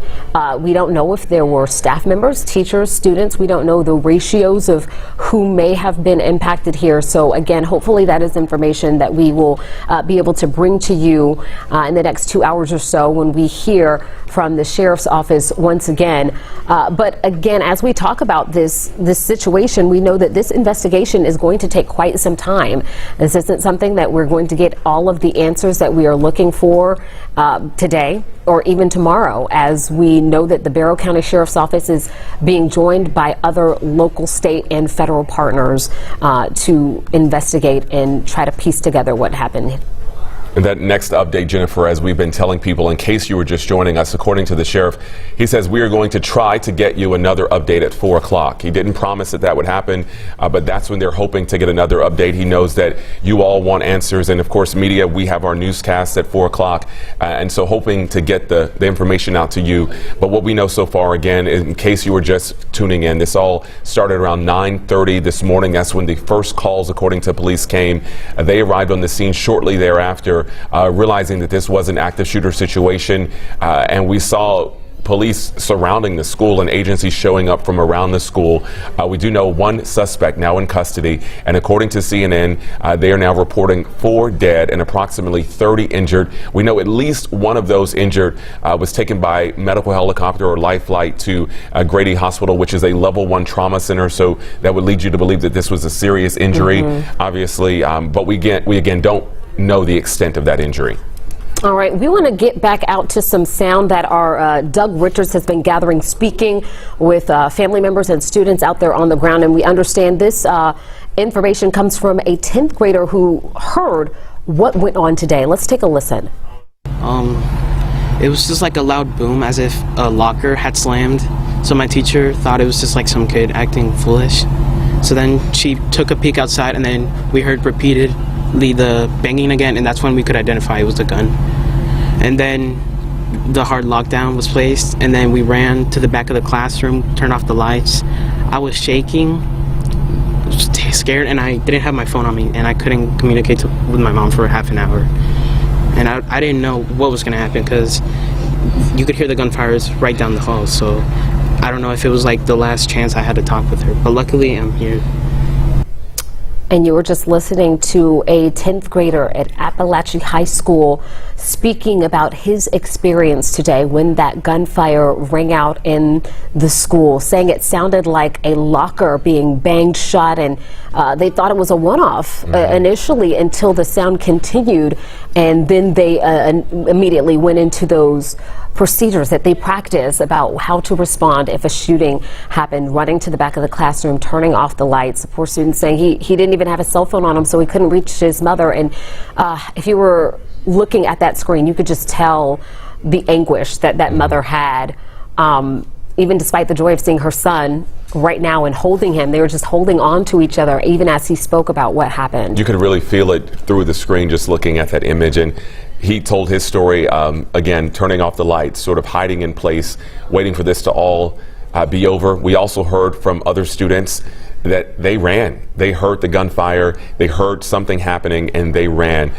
You know, when you're trained in these sorts of drills, there's different scenarios and different ways that you handle this. Sometimes the best situation is to lock the door and to hide in place. Other times it's to get away from the threat. And so some of these students doing what they were taught, trying to get away from what was happening. But it is just harrowing. It is just heartbreaking hearing that directly from a student who witnessed this just hours ago. I know, and unfortunately we will hear more and more stories like this as the days continue to move forward along with this investigation. But similar stories that we heard from another woman who was checking on her neighbor's son, that he was in that 10th grade hallway and heard the gunshots ringing out across from that classroom. And so we're starting to hear some similar stories out there of students taking cover as those gunshots rang out. Right. It just really is it's just hard to imagine going through that. As a lot of these students, you prepare for these things. You hope that you never have to actually do it in real time and in real life when a situation like this is unfolding. You're taking a look from above of our sky tracker. This was earlier, shortly after this happened, when a lot of the students were released out onto the football field. A lot of them at that point didn't know exactly what was going on. You can see, if you look lower in the picture, I believe that's a stretcher, one of many that we saw there on the scene.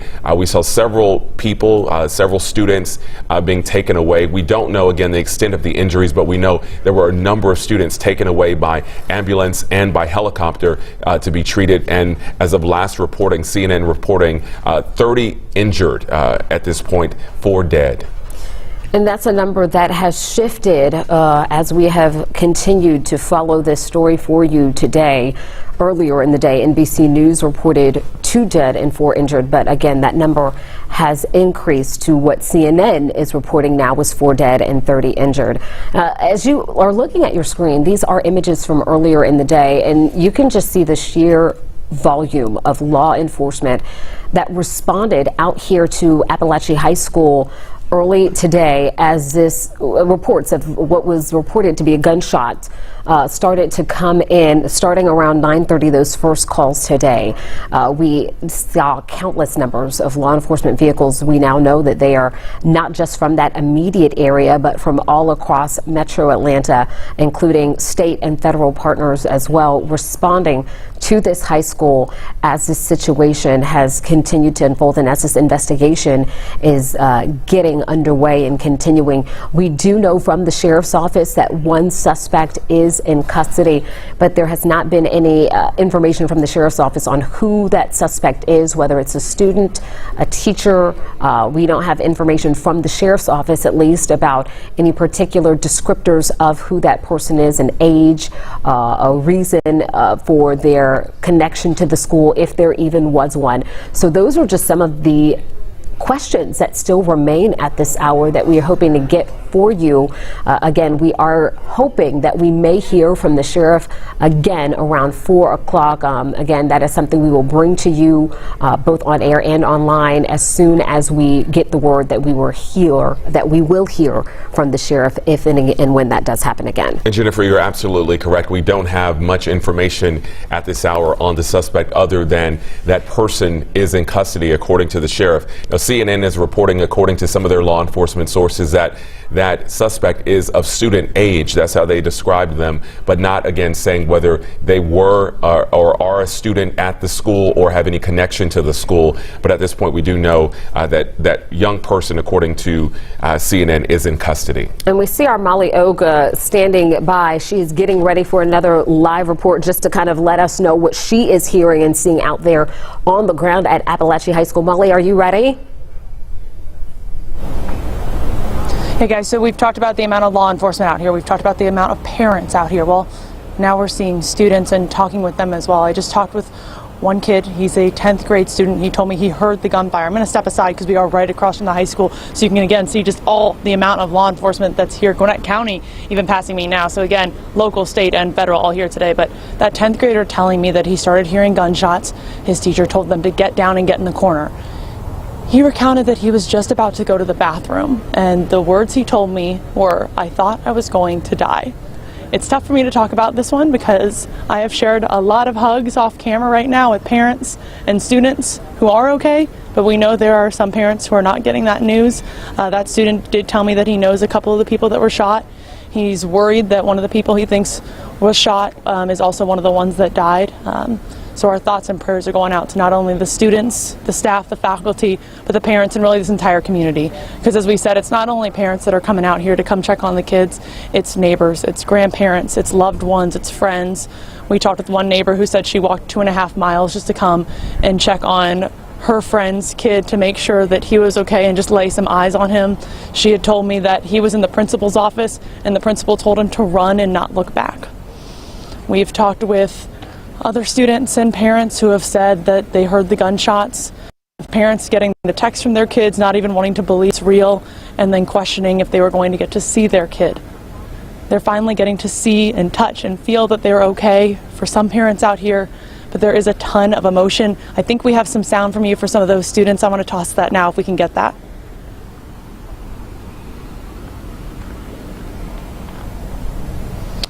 So we are still working on getting that sound, but again, just the overall emotion here for not only the students, but the parents, but also the law enforcement. You really feel a sense of heaviness out here outside of the high school today, guys. All right, Molly, and let us know when you're ready with that sound, because we really would love to hear from some of the people with their reactions and their emotions and what they saw and heard tonight, or really, rather earlier in the day as this unfolds. So, Molly, thank you so much. We can certainly feel from you the emotion of the day out there. So much going through the minds and hearts of the people out here in Barrow County as this continues. It really does take on a different type of emotion when you start hearing the words directly from those students. And Molly and Doug and some of our other reporters out there have been talking directly to students. We just heard from, according to Molly, that student saying that they were told to get in the corner and they could hear the gunfire, and they believe that someone they know was shot, and perhaps one of the ones who was fatally injured. And that's when it really gets real for a lot of people, because it's not just a shooting. This is someone you know. This is someone you have class with, and just to hear that from students, I think really you can understand why it brings that type of emotion out. Potentially someone you may have grown up with and gone to elementary, middle, and now high school with. And we hear these situations all across the country so many times, and as you said, it just becomes real when it's right here in your own community.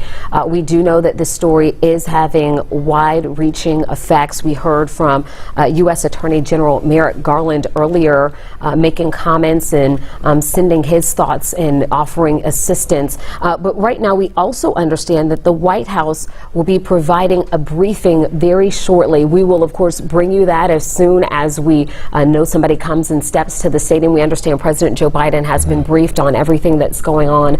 It's not clear right now who from the White House will be speaking, but again, we will bring you that as soon as we see someone moving toward the podium. But again, this just signals how serious of a situation this really has become as it continues to balloon. Unfortunately, we have seen the numbers increase, and reporting from CNN, 4 dead, 30 injured, and we will, of course, bring you this briefing as soon as it gets underway. And we're also expecting to hear from the sheriff in Winder around 4 o'clock this afternoon, perhaps before that, but that's when we're told the next update could come. So again, we are awaiting news updates from both the White House and from the law enforcement there in Winder. And I wouldn't be surprised to, at some point today, hear from Governor Brian Kemp. He did release a statement, but knowing him, he will likely either be there later today or at least issue some type of statement, considering how serious this has gotten to be. Exactly. And again, we have been hearing from law enforcement and state officials across Georgia who have been sending their support and their thoughts to the Barrow County community following news of this shooting out there at Apalachee High School. You're looking at images that we got from earlier in the day, some of them from the ground, some of them from our 11 Alive Sky Tracker, as we have been keeping an eye on what has been going on and learning more and more information as the hours have passed. This image right here on your screen gives you a view of what we've been talking about, just the sheer volume of law enforcement responding to this situation, not just from Barrow County, but also from surrounding areas. And not just law enforcement, we also know that first responders from other communities were sharing the load as well, working to help in response to this shooting, what we understand is a shooting. And we are just now seeing that the GBI has now confirmed 4 people dead, 9 hospitalized. That information coming again from the Georgia Bureau of Investigation of 4 people dead, 9 hospitalized. We heard earlier in the day from Grady Hospital that they had at least 1 person who had a gunshot wound that had been transported from Barrow County to Atlanta for treatment at Grady Hospital. And again, we are just working to get you new details, new information, piece by piece, as it continues to come in and be confirmed. And as you mentioned earlier, Jennifer, we don't know the extent of those injuries. 9 hospitalized would lead you to believe that there is some type of injury where, of course, they would need to be seeking medical care, but there could have been other students who were hurt perhaps in the chaos of running. We just don't know. So that could be perhaps why we saw some of the larger numbers with 30 injured, according to CNN. But again, the latest information from the GBI that we can confirm: 4 dead, 9 hospitalized, and the suspect, again, if you were just joining us, is in custody. We do not know any details about who that suspect is or any details about what led up to the shooting today that happened, according to police, around 9:30 today. We have been hearing on the ground within the last hour from a lot of students who witnessed this. We have heard that it happened, according to students, around the 10th grade hallway. Several students reported hearing the gunfire this morning. Students telling us that they ran in the corner, they turned off the lights. Many of them ran for cover if they were in an area where they could do so. But this is all contained, according to police at this point. And now the investigation really starts as to what happened here, why it happened, and interviewing those students who were still at the school is a big part of figuring all of that out. And you mentioned those interviews. We heard from a neighbor who was checking on a friend's child out there at Apalachee High School that the GBI is, in fact, interviewing students out there at this hour. We know that the unification process has begun and that some family members are being reunited with their students, but we also know that some students are being held back so that they can, in fact, be interviewed, so that the GBI can learn from those students what they saw, what they may have heard, what they may have viewed, and any sort of information that they may have that can help with this investigation. So we are learning that some of that is undergoing and in process out there at Apalachee High School. And again, we are still waiting to hear from the White House, I believe we're going to go straight to the White House for an update from the White House. Let's listen in.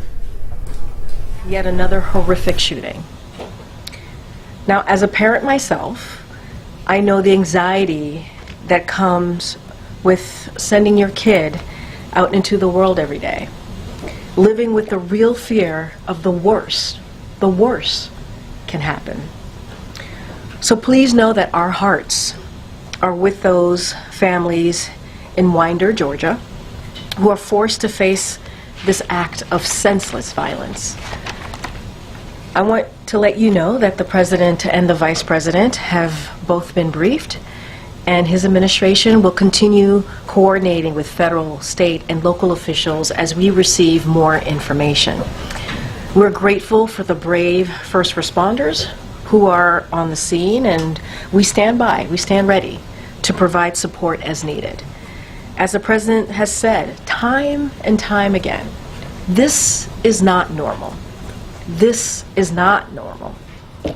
Students and teachers deserve to know that their schools are safe. They should focus on learning, not lockdowns. While the President and Vice President have taken historic action to reduce gun violence, more must be done to keep our schools and communities safe. We continue to call on Congress to do something, We need universal background checks. We need to ban assault weapons and high-capacity magazines, require safe storage of firearms, invest in violence prevention programs, and pass a national red flag law. Enough is enough, and I cannot say this enough, which is enough is enough. We cannot allow this to happen in our communities. We cannot allow this to happen in our schools. So we have to do everything that we can to keep our children safe, to keep the people who are supposed to protect our children, who are they supposed to learn from, safe. And enough is enough. Congress needs to act. Now, turning to my colleague from NSC, who's here to discuss the latest Biden-Harris administration actions today against foreign actors attempting to covertly influence our elections and undermine confidence in our democratic institution. Admiral John Kirby will discuss the coordinated actions we are taking in addition to other foreign policy news of the day. Admiral? And you have been listening to Karine Jean-Pierre, the White House press secretary, speaking about this unfolding shooting at Apalachee High School. Right now we have confirmed with the GBI that 4 people are dead and 9 hospitalized. And the White House press secretary saying that their hearts are with families, that President Joe Biden and Vice President Kamala Harris have been briefed on the situation. She called this a senseless act of violence, saying that she is grateful for first responders, but also saying that this is not normal and that more must be done. She said enough is enough and called on Congress, saying they need to act, and also mentioned some specific things like universal background checks and violence prevention programs that do need to happen. But again, that's what we are just hearing from the White House press secretary in response to the shooting at Apalachee High School in Barrow County, Georgia. And just as the press secretary was speaking, President Biden and the White House also releasing a statement reiterating some of the same things that he said, really saying that what should have been a joyous back-to-school season in Winder has now turned into another horrific reminder of how gun violence continues to tear our communities apart.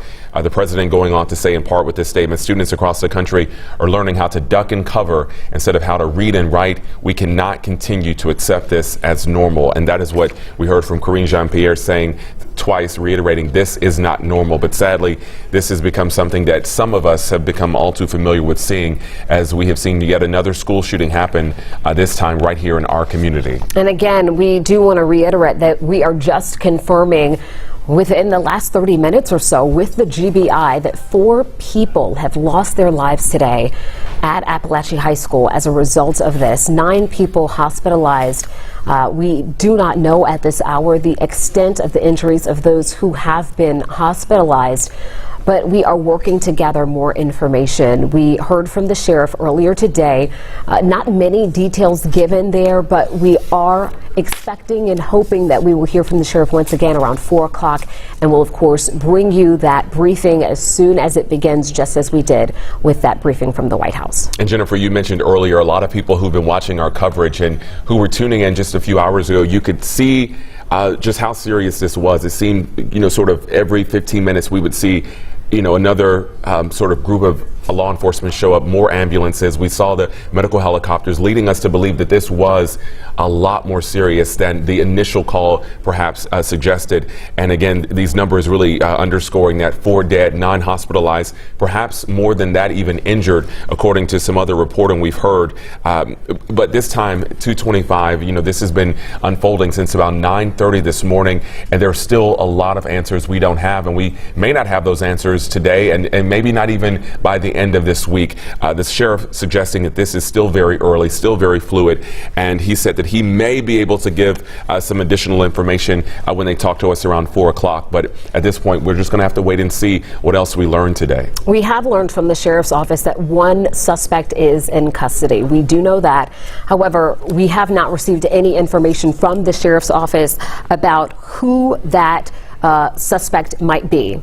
We don't have any concrete information, at least not from the sheriff's office, about if this person is a student or not, if this person had any connection to the school. We do not have any of those details at this hour, but once we do learn them, we will of course share them with you both on air and online. But that's just one piece of this that we are waiting and hoping to hear soon, as more and more people are hopefully being reunited with their students out there on Apalachee High School campus.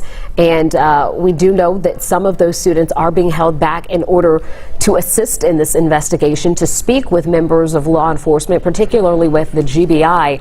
And again, this is something you see right here on your screen, this visual from earlier today, the sheer number of students that were evacuated out of that school, taken to the football court, the football field there, for a safe space until they could be reunited. And so that is underway right now. We have heard from some family members and friends who say their student is being interviewed. And again, that reunification process is also underway. We've heard from our Molly Oak out there on the ground with one parent at least saying that she walked 2.5 miles just to get to the school to make sure that her child was okay. We've heard that, and we've heard neighbors stepping in where perhaps parents could not get to the school as quickly, and neighbors saying, I'll go check on your child just to make sure they're okay. Parents, again, have been allowed for the last couple hours or so to go and reunite with their students. Sadly, some of them won't be able to do that, as we have heard that 4 dead and 9 hospitalized. We don't have the breakdown on how many of those who are injured or those casualties are students. But what we have been hearing for the last hour or so, direct accounts, direct stories from students who were nearby or in the 10th grade hallway and heard the gunfire. Perhaps some of them even saw this unfold. One of the students we just heard from about 30 minutes ago said that he could hear the gunfire. He ran into the corner. The teacher turned off the light and they waited for this all to be over with, not realizing just how horrible this would turn out to be. That student also saying that he was about to go to the bathroom, but he didn't, and he hid in the classroom. And other students earlier in the day saying that they ran because they didn't know what was going on. So we're starting to hear more firsthand accounts as these stories are also being shared directly with law enforcement as they try to figure out the exact details and the timing of how this unfolded. And Jonathan, not too long ago, we heard from a student holding on to his mother, a 10th grade student, sharing his account of what he experienced today, hearing those gunshots in the hallway. But you could just see them holding on to each other. And I think that's what so many families will be doing tonight, those who can.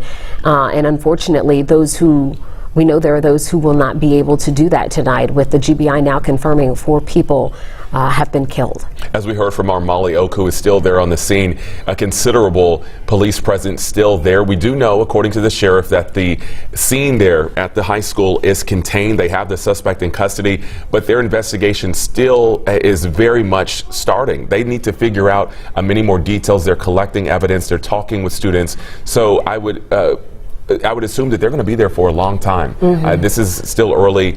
Even though this happened hours ago, they still have a lot of people to talk to and a lot of ground to cover as they try to figure out what happened, perhaps even reviewing if there are any sort of cameras in the school, what happened and how this happened and unfolded. And I'm just looking on social media. The GBI again has confirmed 4 dead, 9 people taken to what they're saying are various hospitals with injuries. There's no direct information, no confirmation about the type of injuries that some of these people have sustained. The GBI also tweeting out on or posting on X that the suspect is in custody and that person is alive.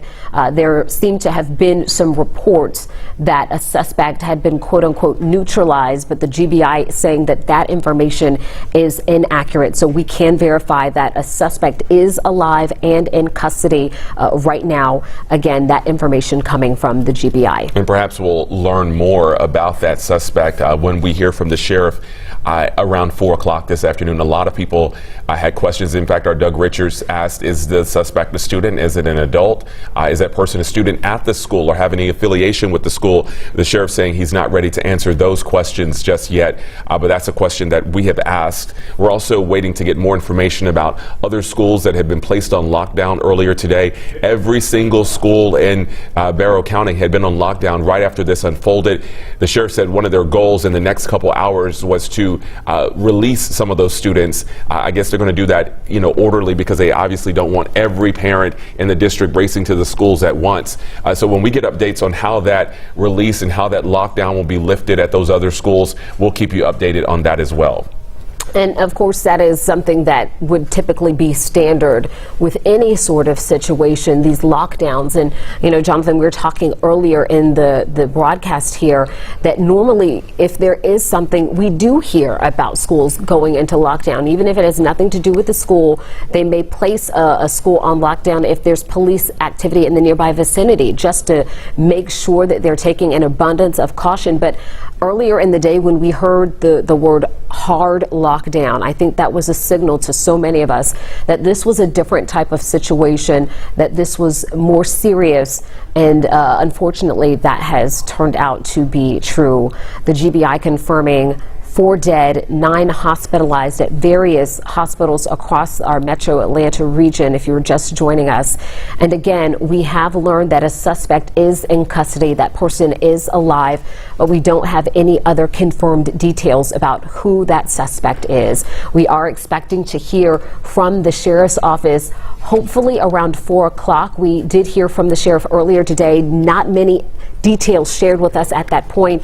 The sheriff saying that he hopes to speak again around 4 o'clock and hopes to be able to provide more information and hopes to, at that point, be able to answer questions from the media. And we'll, of course, bring you that as soon as we get word that it is coming and as soon as we get word that it is about to take place. Again, the sheriff really the only one at this point authorized to speak on the investigation, but we have heard and received statements from Governor Brian Kemp along with Atlanta Mayor Andre Dickens emphasizing the resources from the Atlanta area will be sent to this area, along with additional patrols being stepped up at Atlanta public schools in light of what's happened. We also, within the last 20 minutes, heard from the White House, from the press secretary, Karine Jean-Pierre, and others. But again, the only specific information about the investigation has been coming from the sheriff, and around 4 o'clock, he's expected to provide another update on that from Winder. Again, as I said, I would not be surprised to hear from Governor Brian Kemp again this afternoon as well. I think that is something that we will likely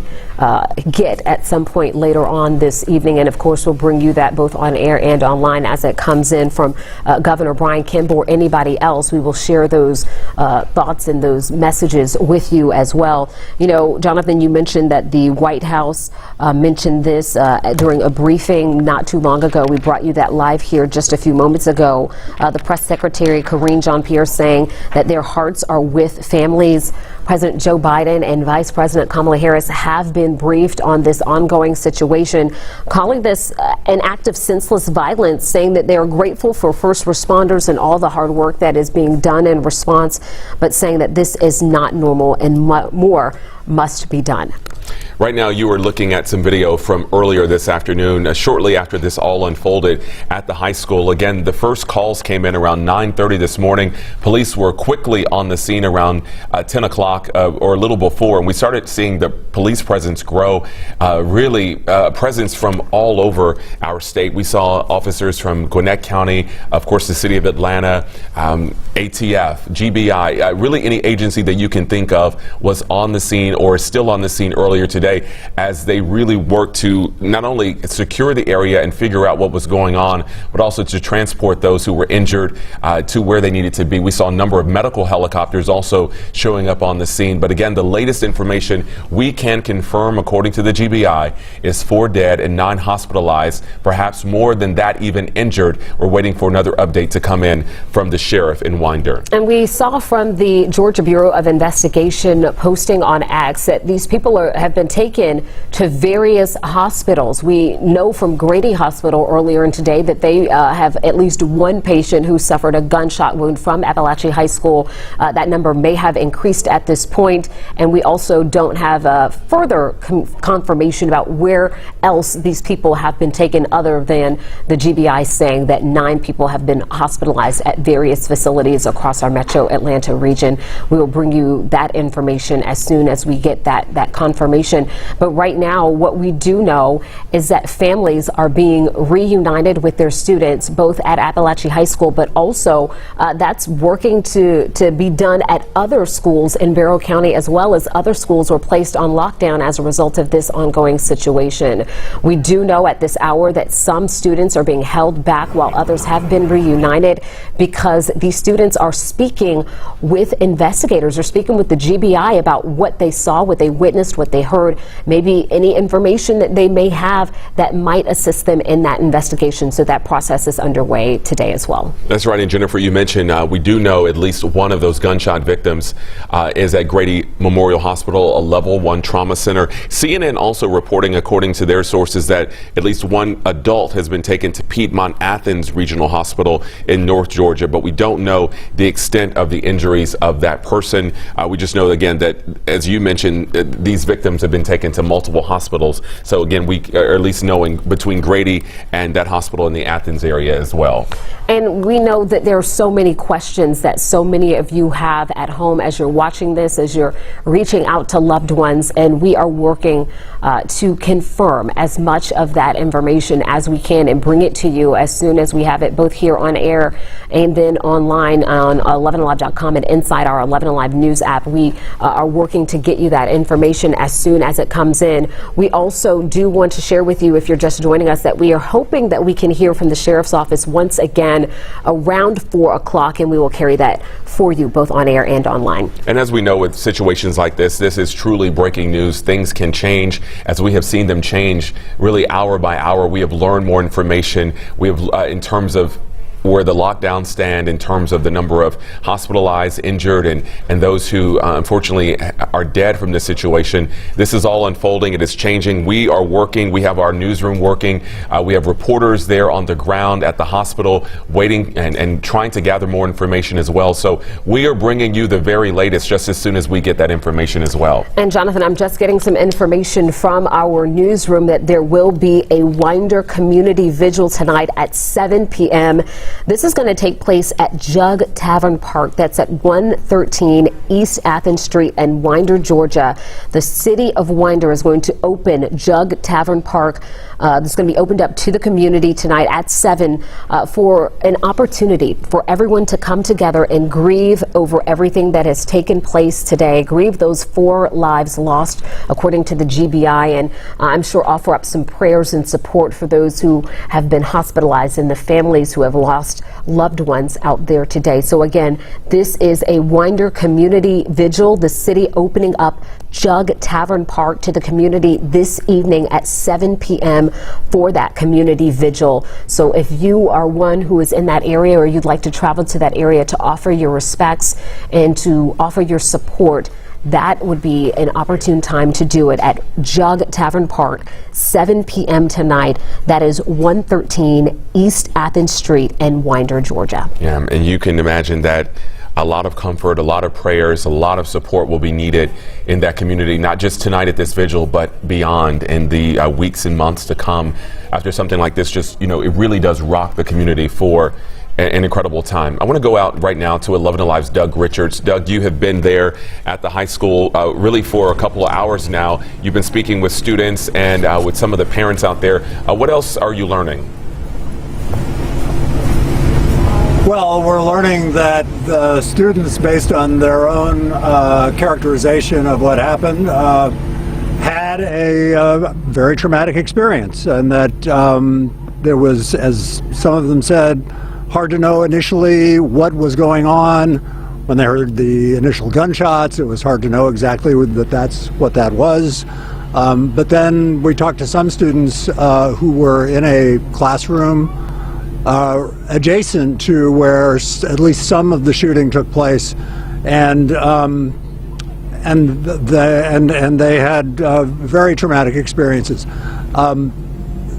Hearing the gunshots, not really knowing whether the gunshots were going to get closer to them, but recognizing that it was gunfire, seeing signs on the displays that are in each classroom that said that they were on a hard lockdown and indicating that there was a genuine emergency taking place. The teachers putting them into the lockdown protocol, where they piled into corners of classrooms in order to sort of minimize the possible exposure as targets.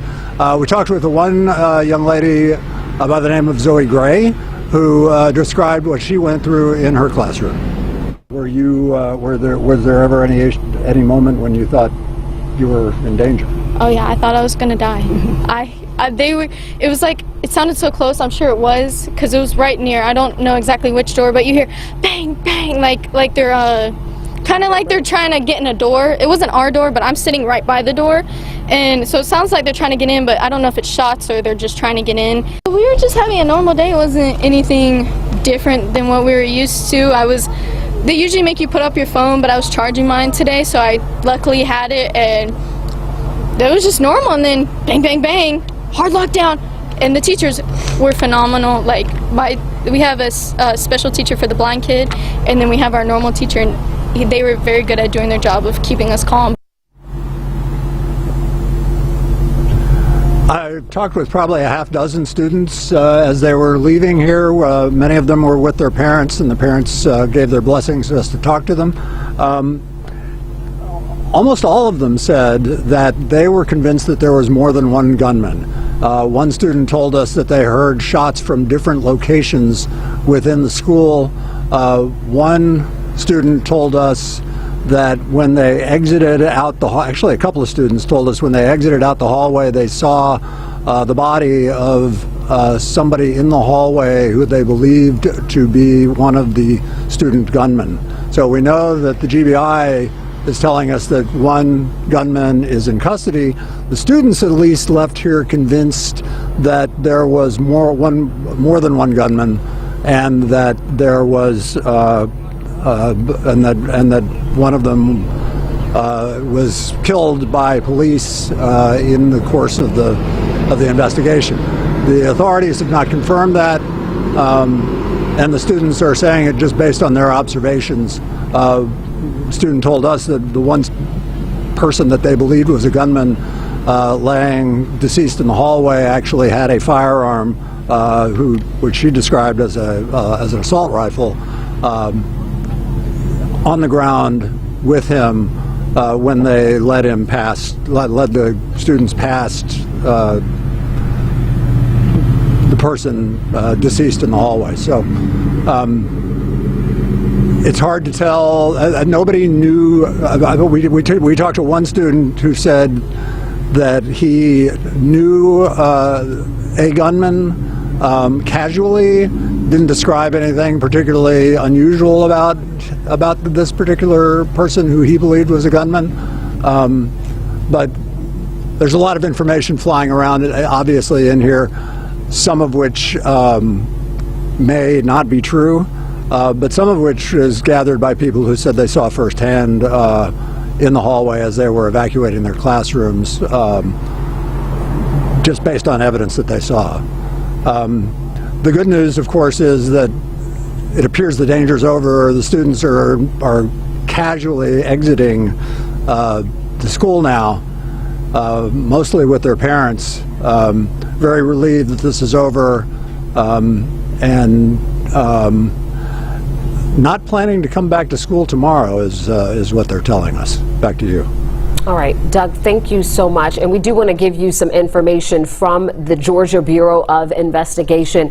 They are saying that the suspect in this shooting is in custody and that that person is alive. They say that reports that the suspect has been neutralized are inaccurate. They're also saying that reports of additional shootings taking place at nearby schools are incorrect. Again, any reports of additional shootings taking place at nearby schools in Barrow County are not correct. That information coming from the Georgia Bureau of Investigation. They're posting this information on X to kind of refute some information that misinformation that is out there. But again, the suspect is in custody. The suspect is alive.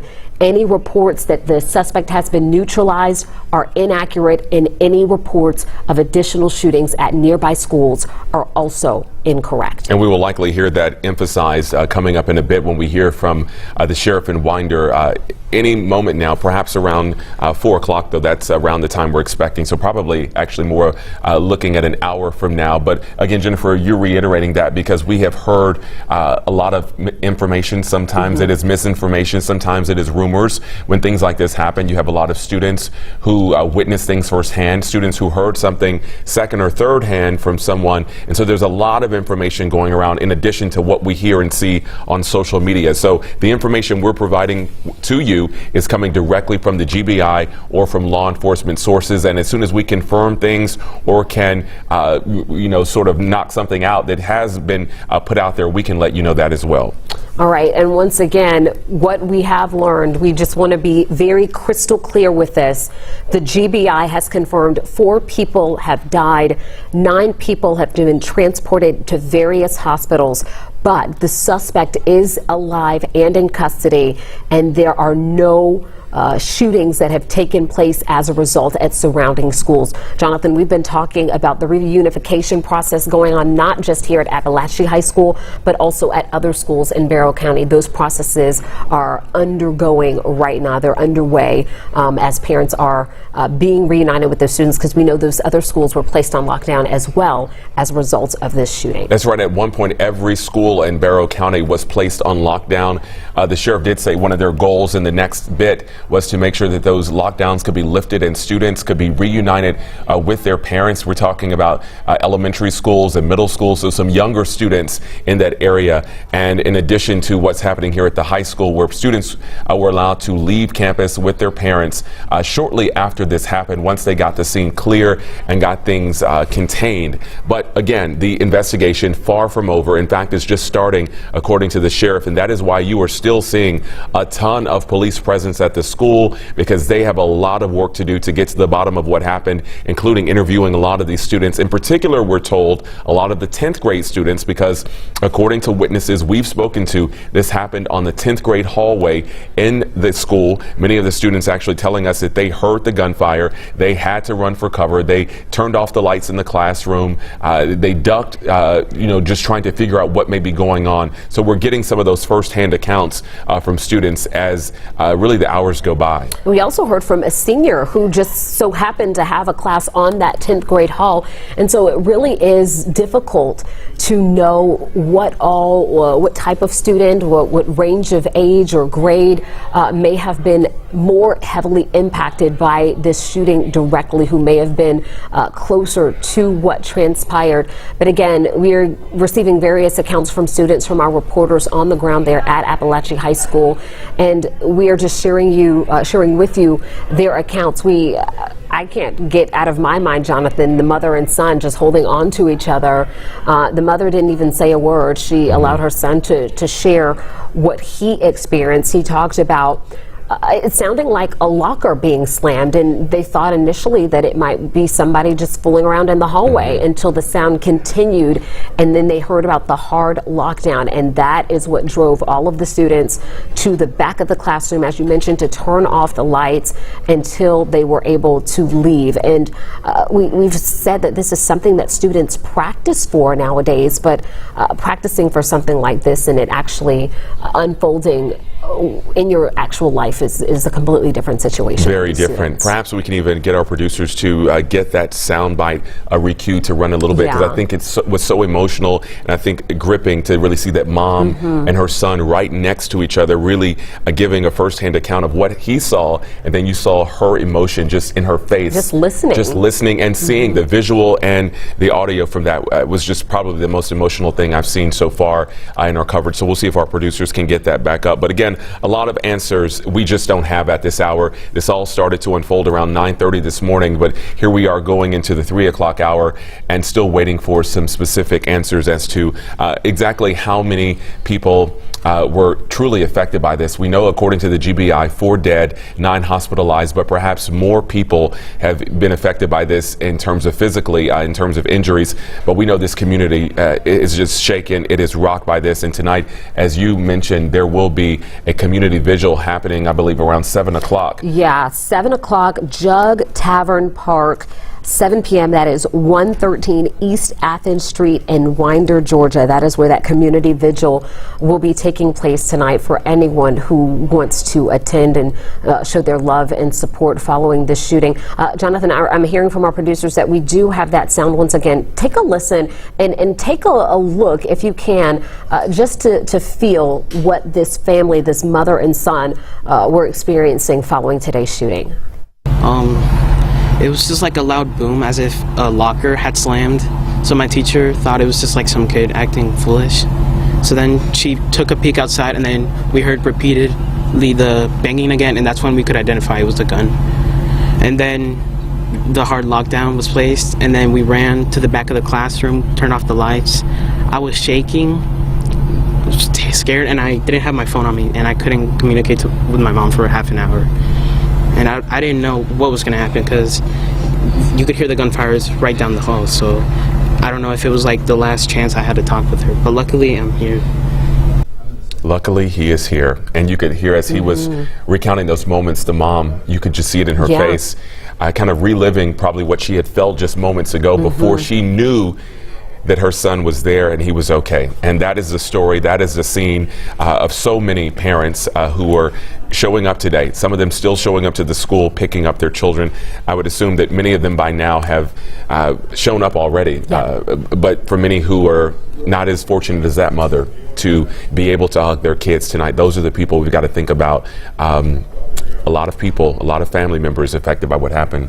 Certainly, and we've been hearing from our reporters there on the ground, speaking with students, speaking with family members, trying to get a hold of their students. Some parents telling us they walked for more than 2 miles to get to the school because there is, as you see right here from earlier, such a heavy police and law enforcement presence there on the ground at Apalachee High School.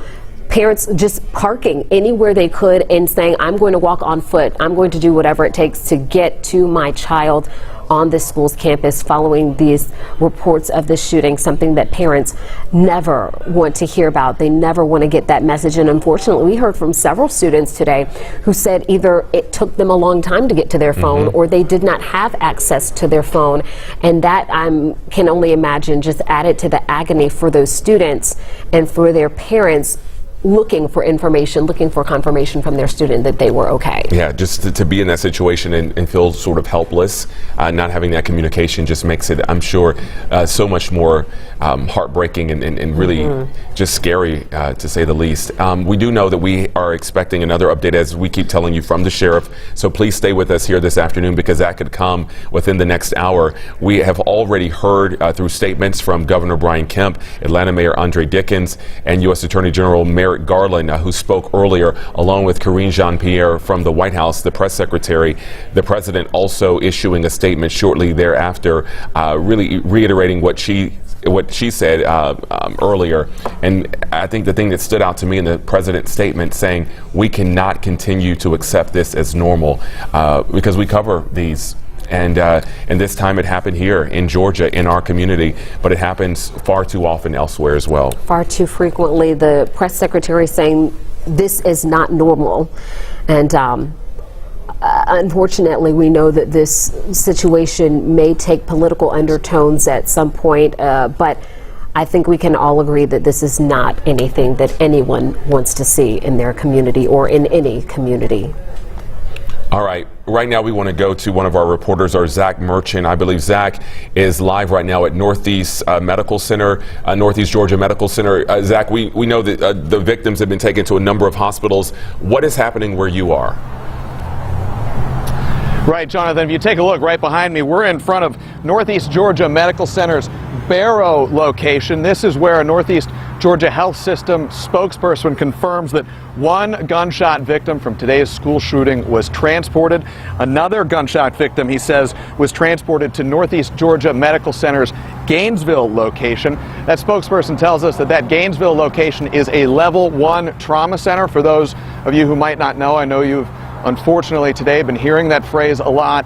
Level 1 trauma centers are the highest prepared, most ready to handle serious trauma, injuries, and incidents hospitals across the state. This spokesperson we talked to today had no more information than that. He couldn't provide the names, the ages, the male or female, the gender, the sex of those who are injured, or importantly, their condition. But we do know that, again, 2 people are being transported and are actually being treated right now at Northeast Georgia Health System hospitals. Importantly, as we talk about this community here in Barrow, it's a small community. A lot of people know folks who were involved, who were affected by what happened today. We told you we're right in front of the Northeast Georgia Medical Center. Well, the parking lot we are in, we spoke with 2 18-year-old men. They say they both just graduated from Winder Barrow High School just in the spring. They say, as you'd expect, they say they are afraid that some people who they may know may have been affected by the shooting at Apalachee High School today. They say they're watching closely to see, as we learn names and identities of those who were injured, those who were hurt, and those who were tragically killed. They're watching closely, afraid that some of those names they'll recognize. They say they went to Winder Barrow, but they've been to Apalachee many times for high school football games and other events. Talk about how close this community is, how many connections there are. One of the men we spoke to, his name is Christian Kinna. He says earlier today his younger sister, who is still a high school student at Winder Barrow, he says she was placed on lockdown at Winder Barrow. We want to be really clear. There was no active threat at Winder Barrow, authorities confirmed to us, but Winder Police, along with a slew of other law enforcement agencies who've been in the region here, placed Winder Barrow High School on a hard lockdown out of a abundance of caution and to make sure that all school locations in the county were secured. This gentleman we talked to today, Christian Kinna, he says his sister was there during lockdown, a frightening experience. He says thankfully she is okay, but he is worried, he's fearful, he's heartbroken, he says, as he worries and is paying attention to see who all may have been affected at Apalachee High School. We have an interview with those two gentlemen, those two recent Winder Barrow High School students. We're going to work to get that back to the station and bring that to you in just a little bit. For now, we are live outside Northeast Georgia Medical Center in Barrow. All right, our Zach Merchant live for us. Thanks so much. And Zach, again, telling us that we know at least a gunshot wound victim taken where he is in the Barrow, another in Gainesville. We do know, again, another gunshot wound victim we've learned is at Grady Hospital, another level 1 trauma center, and then CNN reporting a victim in the Athens area at Piedmont Athens Regional. So again, these victims taken to a number of hospitals across North Georgia. All right, we want to get you back live now to the scene at Apalachee High School. That is where our Molly Oak is. So Molly, have you had a chance to speak with any other students or family members out there on campus? Well, guys, we just want to talk about just how heavy it is right now. We're not seeing as many parents and students come through. For a while there, we just saw dozens coming out of the school, parents finally getting to reunite with their kids, loved ones getting to find either their kids or their friends' kids. I want you to hear from one student I just spoke with. He told me that he thought he was going to die when he heard the gunshots. I heard gunshots, and then my teacher told us to get in the corner, and then they were clearing this. I heard like screaming and police officers like, get down, put your hands on your head. It was crazy. And then when they were clearing their building, like the rooms, because sometimes the shooters hide amongst the kids, they were clearing our room and they busted the door. And they had an AK at us, like telling us to put your hands in the air. It was really crazy. You just never know what's going to happen. What was going through your head when all that happened? I thought I was going to die, and I was going to go to the bathroom right before it happened, and I'm so glad I didn't, because I would probably be dead right now if I did.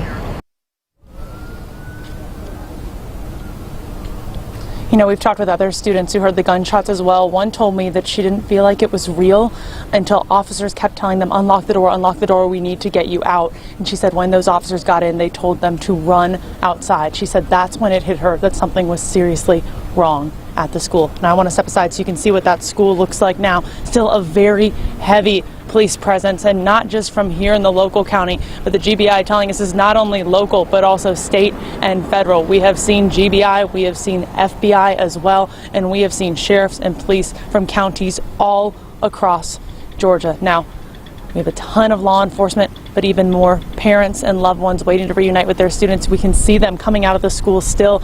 Now, for some perspective on that, a lot of the students were taken out to the football field. One neighbor told me she was helping out her friend trying to get to their child faster, and said that child was in the classroom across from where one of the classrooms a shooting happened. She said that child was actually kept on the football field by the GBI for a couple of hours as they were waiting to get questioned as the investigation continues. So that's why even hours after all this has happened, we're still seeing students kind of slowly but surely coming out here again. This is still a very active scene at the high school as we are watching some of these parents finally reunite with their loved ones after a very, very heavy day here in the county. Guys. Our Molly Oak live for us as she continues to speak with students out there. Just heartbreaking hearing from some of those students. That one young man saying, I thought I was going to die. And I think, that's what you hear when you hear gunshots. You wonder how serious this is. You wonder if that person is going to come to your classroom. It is very real. It is very raw. And just glad that some of these students are able to tell that story. I know they certainly are. Especially to hear that young man say that he was about to go to the restroom and that he is so glad that he did not. That is not a situation or a thought that any parent or any loved one wants to imagine their child having to have thought that through. Because you wonder, would you have been in the line of fire? Yeah. Because when you think about this many victims, 4 dead, 9 hospitalized, perhaps even more injured, you wonder, if I had been in the line of fire, would I be among that number? And that is what some of these students are thinking. One of those students also told Molly that they didn't think this was real. They thought, hey, this may just be a drill, until they heard law enforcement banging on the door saying, get out, run for your life. And that's what so many students did.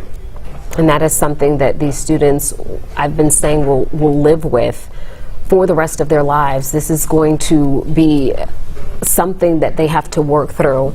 But fortunately, we have already seen so many things coming together with the community, so many different law enforcement and first responder partners coming forward to help with this situation. We've seen neighbors rushing to the school in the stead of family members who couldn't get there to check on children for their neighbors. We also know that for those of you who are hoping for an opportunity to show your love and support, we know that there will be a Winder Community Vigil that is taking place tonight at Jug Tavern Park at 7 p.m. That's at 113 East Athens Street in Winder. So I'm going to say that information for you once again in case you want to grab a pen and write this down. There is a Winder Community Vigil taking place, and this is going to be at Jug Tavern Park at 7 p.m. This is at 113 East Athens Street in Winder, and that is where that community vigil will take place tonight at 7 p.m. so people can go out there and offer their support to the community and also pay respects to those who have unfortunately have lost their lives in this situation. The GBI confirming 4 people are dead tonight. And I'd assume that that vigil will be packed with people in this community. This is a, not a tiny community, but it's a relatively small community where you would assume that people know someone at that high school. They have a loved one, they have a friend, someone that they know affiliated with this high school. And so this has just affected so many people. So again, that vigil happening tonight. And we are coming up right on the 3 o'clock hour, where we expect within the next hour to hear from the sheriff in Winder to get another update. During his last update a short time ago, he did confirm that there were injuries, there were fatalities, but did not give any specific numbers. Also saying that the suspect is in custody, but not saying much about who that suspect is or any perhaps potential motive behind this today. All right, our Caitlin Ross is joining us now out here. And Caitlin, you say you spoke with a parent about what their experience was as they were learning more and more about this shooting. And waiting to get all of the information they could. That's what's so scary about this. These first calls came in. Parents are rushing to the school trying to get any information we can. This one father I spoke to says he was at the school by 10:30, rushed in, was able to get his daughter immediately, but says from then on it was panic. It was chaos. People were trying to get accurate information. That's what we have been doing all afternoon, is making sure that all of the information that we're bringing to you is accurate, that we have it sourced, that we have it confirmed. Because he says there were so many rumors flying, it was hard to keep track of where it happened, who it happened to, when it happened. He says all of the parents and students were corralled out onto the football field. He says it was hot, people were sobbing, kids couldn't get water or food. He says their backpacks, their phones, their car keys were all still inside the school, so they couldn't leave, they couldn't call their parents. He says that he was going around trying to get kids in touch with their parents so they knew where to reunite with everyone. But he says it was a really difficult situation, and I just got off the phone with him 5 minutes. He's still on that football field. Take a listen. It was very unorganized, and the reason being is they weren't ready for this. Nobody's seen this coming. I mean, you don't really know what to do, so they kind of just have them all thrown in the field out here so they can make sure everybody's safe, I think. And what he said there that really struck a chord with me was you didn't see this coming. You hear about this, but you cannot prepare for this type of horror. And he says that is what the kids and the parents are trying to wrap their minds around right now, that this happened in their community.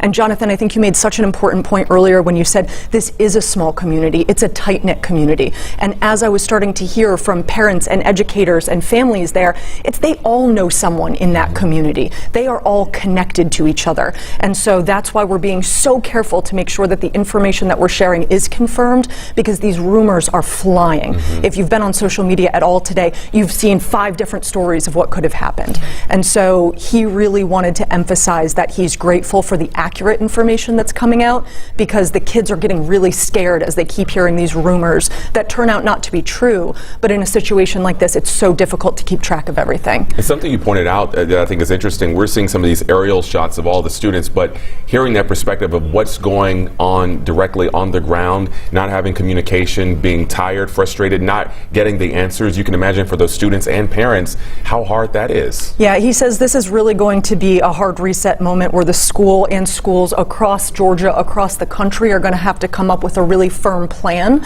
because he says that's where a lot of the frustration comes from, is that he didn't feel like they had a plan. He didn't feel like they knew exactly where to go or how to contact their parents or how to share information about what was happening. So he says, look, the school is trying their best. They're doing everything they can, but it's just really slow moving. And when it's that hot, they don't have water, they don't have access to their phones. It's really frustrating. When I was on the phone with him, I could hear police in the background, and they were really specifically telling people where to go, by which hallway, which teacher, when they were going to be dismissed. I do think this is important to highlight. He said police are taking this extremely seriously in terms of safety with dismissal. No child is being allowed off that football field without a parent and an ID of that parent. So they're checking the IDs of every guardian or parent who comes to pick up their kids against class lists. They have the gates locked, and until you've shown an ID and you can prove who you are, police are not allowing those students to leave with anyone. So they are really locking down the safety there. And Caitlin, as you're talking about that process for the reunification, we now have a live image again of what is taking place out there on that Apalachee High School football field. So we see small groups of people walking around that track. I want to interrupt because we have Vice President Kamala Harris live, I believe, talking. And their families, of course. And we are grateful to the first responders and the law enforcement that were on the scene. But this is just a senseless tragedy on top of so many senseless tragedies. And it's just outrageous that every day in our country, in the United States of America, that parents have to send their children to school worried about whether or not their child will come home alive. It's senseless. It is. We've got to stop it. And we have to end this epidemic of gun violence in our country once and for all. You know, it doesn't have to be this way. It doesn't have to be this way. So we will continue, of course, to send our prayers and our thoughts to the families and all those who were affected, including, you know, I'm going off script right now, but listen, I mean, you know, at the last year, I started a college tour, and I traveled our country meeting with our young leaders, right? And so it was college-age young leaders. So I did trade schools, colleges, universities, community colleges. By the way, I love Gen Z. I just love Gen Z. Right? But I'll tell you, one of the things that I asked every time I went to the auditorium, and it would be filled with these young leaders, students, and I'd ask them, raise your hand if at any point between kindergarten and 12th grade you had to endure an active shooter drill. And for the young leaders who are here who are raising their hand, I'm telling you, every time the auditorium was packed and almost every hand went up. You know, a lot of us, I'll speak about myself, you know, we had, well, I grew up in California, earthquake drills, we had fire drills, but our kids are sitting in a classroom where they should be fulfilling their God-given potential, and some part of their big, beautiful brain is concerned about a shooter busting through the door of the classroom. It does not have to be this way. It does not have to be this way. And You know, this is one of the many issues that's at stake in this election. So New Hampshire, look, we have 62 days to go. 62 days to go. And I'm going to tell you what you already know. This race is going to be tight until the very end. So please, let's not pay too much attention to the polls, because we are running as the underdog. We know what they're capable of. All right, you were just listening there live to Vice President Kamala Harris during a rally in New Hampshire, addressing what unfolded today, calling it an outrageous tragedy and emphasizing, she said, it doesn't have to be this way. All right, we want to get back to Caitlin Ross, who is with us, because Caitlin, you were describing what parents will have to do in order to be reunified with their students out of Apalachee High School. And right now, we're taking a live look at the high school, at that football field where we know students were placed and taken following the shooting. They said they wanted to make sure that security was as tight as it possibly could be. They had the students broken up into hallways that they were in when that shooting happened, and that's how they were trying to start organizing that dismissal. They needed to have a parent and an ID before they were allowed outside of those gates. So the gates were locked and police officers were checking every single ID of every single parent before a student was allowed to go. The frustration that this dad was telling me, though, was that a lot of the students couldn't get in touch with their parents because they fled the school so quickly. Their cell phones were still in their backpacks. If they had a car there, their car keys were still in their lockers. So they weren't able to leave even though they were safely evacuated outside the building. He said he was always also really frustrated that it didn't seem like the school had a plan to keep these kids safe once they were outside on the field, that they didn't have water, they didn't have food. He told me he saw people passing out from the heat. So he says they were evacuated safely, but then after they were on that football field, it didn't seem like there was a plan to care for those kids then. He says he understands that they didn't have a plan because you can't plan for something like this. It's so horrible. It is so unimaginable that when it does happen, the people on the ground are doing the best they can, but what you heard him say was that was not enough, that this was chaotic, that kids were sobbing, they were passing out, and they weren't able to reach their guardians. So he had a lot of frustration there about what was happening and how the school was handling the dismissal.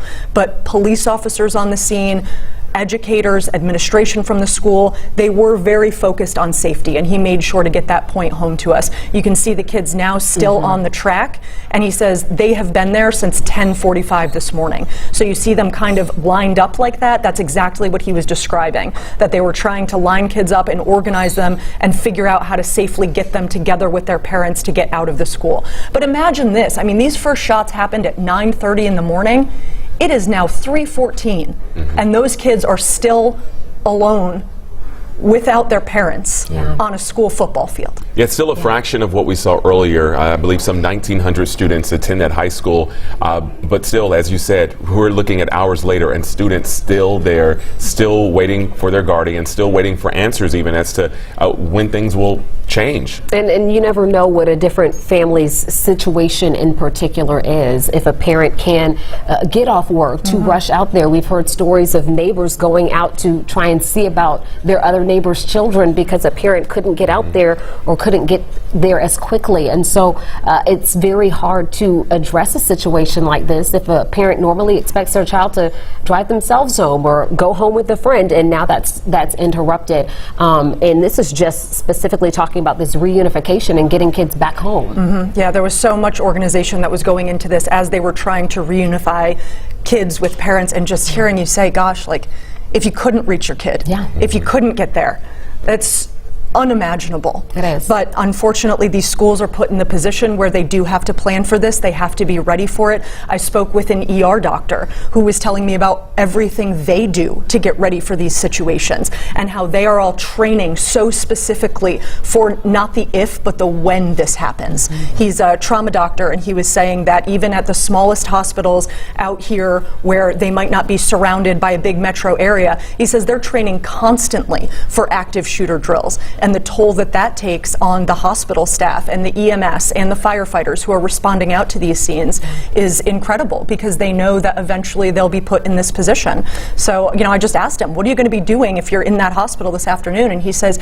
they are scrambling into position, that they train for this, and every resource at every hospital where these victims are being sent is optimizing for their care right now to do everything they can to help them heal. That's right, because we know from the GBI that people are being taken to various hospital facilities, some in Atlanta, some in Gainesville, some in Barrow. They're just being taken to various hospitals, and even if your hospital isn't here in that particular immediate vicinity, you're certainly being pressed into action to respond appropriately to what is going on here in this Barrow County community. And one of the things that we talked about today is that, you know, you prepare for things like this, right? You go through drills, but it never is the same until you really have to go through this and live this. And we saw, even just from the numbers that we have on the screen, 4 dead, 9 hospitalized. When police got there to the scene, they were dealing with an active shooter situation with a lot of victims, you know, so that's all. So of course parents want, you know, to be reunified. Of course parents want their kids to be safe, but this was very much an active scene when they arrived, trying to get to the bottom of just how many victims there were. That was the first thing. And was everyone safe? Were there multiple shooters? So there were a lot of early questions that I think were priority and perhaps led to maybe a delay in helping some of those students who were on the football field. Right, exactly. I wonder if we could bring up the sound from the trauma doctor, because I thought that was so interesting when he was talking about the impact that this has on hospitals, on caregivers, when they are put into this position where, Jonathan, you said there is such an incredible amount of people who are pressing into these hospitals at once. So his name is Dr. Rashad Edashami, and he is the medical director at a local hospital. I can tell you, as a medical director, it is incredibly nerve-wracking in that we have to make sure that our staff is ready, that they're prepared, that we have the resources, that our X-ray machines and CAT scan machines are all working, that we have the appropriate number of nurses and physicians, and and mentally, psychologically, it does take a toll on staff as well. Yeah, it's going to take a toll on this whole community for a really long time. Another point that he made there was it's important for all of us to remember that this is not an isolated incident today. This is something that we are going to be dealing with as a state and as a country for a really long time. Yeah. Caitlin, thank you so much for all of your reporting today. Thank you. We do want to get to a statement that was just released within the last hour or so from Governor Brian Kemp. He said, "Marty, the girls, and I are heartbroken by today's tragedy at Apalachee High School. This is a day every parent dreads, and Georgians everywhere will hug their children tighter this evening because of this painful event. We continue to work closely with local, state, and federal partners to make any and all resources available to help this community on this incredibly difficult day and in the days to come." That statement posted on X by Georgia Governor Brian Kemp. That's right, and we have been hearing from a number of officials all the way up from the White House, President Biden. We just heard live on air from Vice President Kamala Harris. Jennifer, you read that statement from the governor, even down to Atlanta Mayor Andre Dickens, emphasizing the support that the city of Atlanta is providing, not only to some of the schools there in Winder by sending resources, but also bolstering security at some of the Atlanta public schools in light of what happened today. So we have heard and seen a lot of response today as this is all unfolded. And I want to mention, when we were hearing from Caitlin earlier, she was talking about hearing from that parent and how so many students and family and staff members out there on the ground were hearing so many different things, so much misinformation. So I do want to clarify some things that we do know tonight from the Georgia Bureau of Investigation. They are reporting again that 4 people are dead and an additional 9 people have been taken to various hospitals with injuries. This is one of the pieces of information that we do want to clarify here. The GBI, the Georgia Bureau of Investigation, saying the suspect is in custody and is alive. Any reports that the suspect has been neutralized are inaccurate. So that suspect is alive and in custody. We're also hearing reports of additional shootings. The GBI says that is false. Any reports of any additional shootings at nearby schools are false. So that is the verified information from the Georgia Bureau of Investigation. The suspect is in custody and alive, and there have been no additional nearby shootings as a result of what we have seen unfold at Apalachee High School. Good to have that information confirmed. All afternoon, really within the last couple hours, we have been hearing from students who were inside the school, some telling us they were in the 10th grade hallway when they heard the gunfire erupt, some of them telling us they had to run into the corner, turn off the lights, others saying that they heard law enforcement banging on the classroom door, telling them to go and run. All right, so we want to bring in our Cody Alcorn now. And Cody, you have been speaking with some folks out there who have connections to people and students out there on the ground. That's right. I mean, this morning started out as a typical morning at this high school, one of several in that community. I actually was woken up out of my sleep by my partner who said, hey, do you know our friend Sarita? Her son goes to that school. We need to get in touch with her. I just got off the phone with her. Her son was in the K hall. So that's what this hall is known as at Apalachee High School. It's 9th and 10th graders in this hall. She says what they found out, what her son's telling her, is that they were in the classroom, all of a sudden heard multiple shots being fired. At that point, they started hearing screams from the classrooms. He was 2 classrooms down from where those shots were being fired. They say they huddled in that classroom, obviously scared. This is not, unfortunately, new to these kids. They've seen this. They've seen it on the news. They've watched documentaries about this. They understood what was about to happen. She said obviously he's in shock. Once they got the clear, the cops came and got them out of their classroom, and that's when he saw what no 9th grader should ever see. He's a 9th grader there. As they were walking, they saw those bodies in the hallway. They looked into a classroom. They could see blood in one of those classrooms, and as you can imagine, Sarita said, he's still in shock at this point. He's been crying off and on. And I asked her, I said, well, how did you find out? That's so many parents are going through that in this community. She was actually at work. A colleague of hers got a text and said, hey, there's been a shooting from her kid, and just want to tell you I love you. Obviously, these kids did not know if they were going to be shot, what was going to happen inside the school. Sarita said immediately they just jumped in the car and started driving to Apalachee High School. She said they were, in fact, one of the first 50 people getting to that school.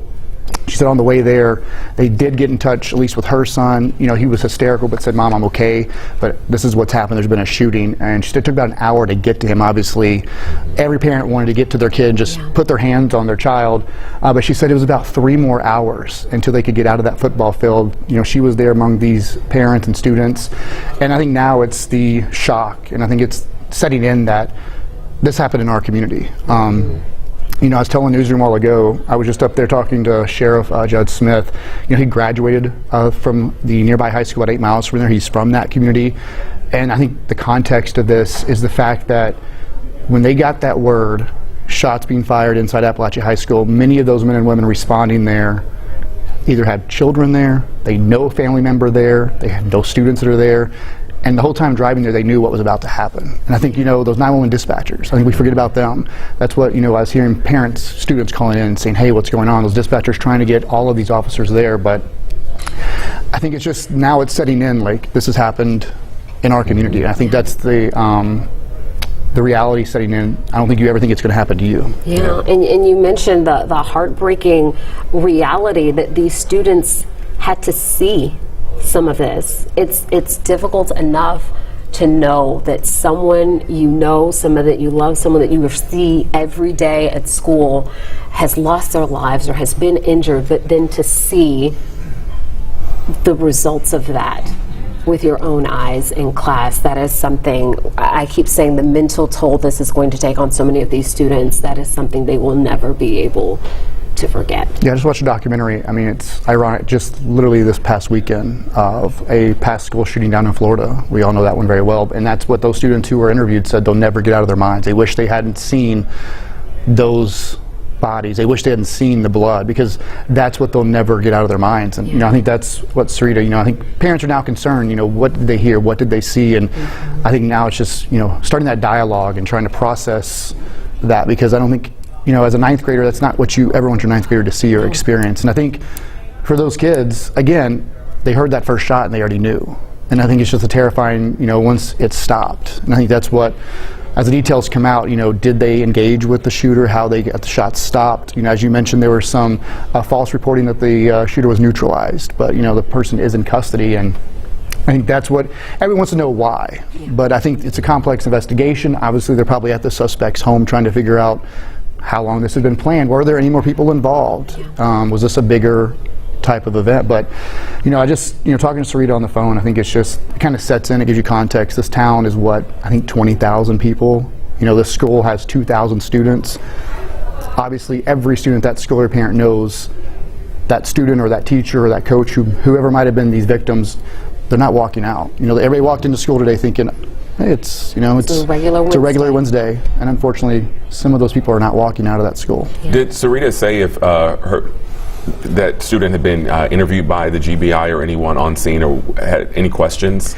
I haven't got that far. Again, she could not reach me. We've been trying to get back and forth, but cell service, that's another thing. A lot of people could not get through up there. You had 2,000 students plus their parents plus family members trying to text and call.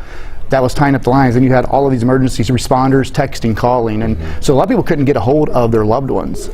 So I do not know that, but typically in these situations, that is part of the process before they're released. But I didn't get a long conversation with her. I just wanted to kind of get some details before I jumped on the air here. But it seems as if they haven't been interviewed, they will have a process of doing that. But I think right now it's just trying to, again, the investigation still in its early stages, figure out how did this happen, why did it happen, making sure there are no other threats out there. Yeah, but you think about even just from learning what happened, and then you said, what about a 3-hour time frame to actually getting that reunited, that moment? I mean, just imagine that as a parent, as a student, as anyone. And I think it's really quick for us to sit here on these chairs, or parents sit at home and question how these events went. I know there's some questions about they were on that football field for 3 hours. It seemed chaotic. But again, this just happened at 9:30 this morning. These deputies, all these agencies were just on routine patrol when these shots came in. They practiced for this. But I covered the Townville shooting up in Anderson, South Carolina, Townville. I covered a middle school shooting in Greenville, South Carolina. And again, they train for this, but until it happens, you cannot put that into reality. And they were just trying to get these kids out to that football field. They're just trying to get these kids safe, and then make sure the suspect's in custody, make sure the suspect is no longer a threat.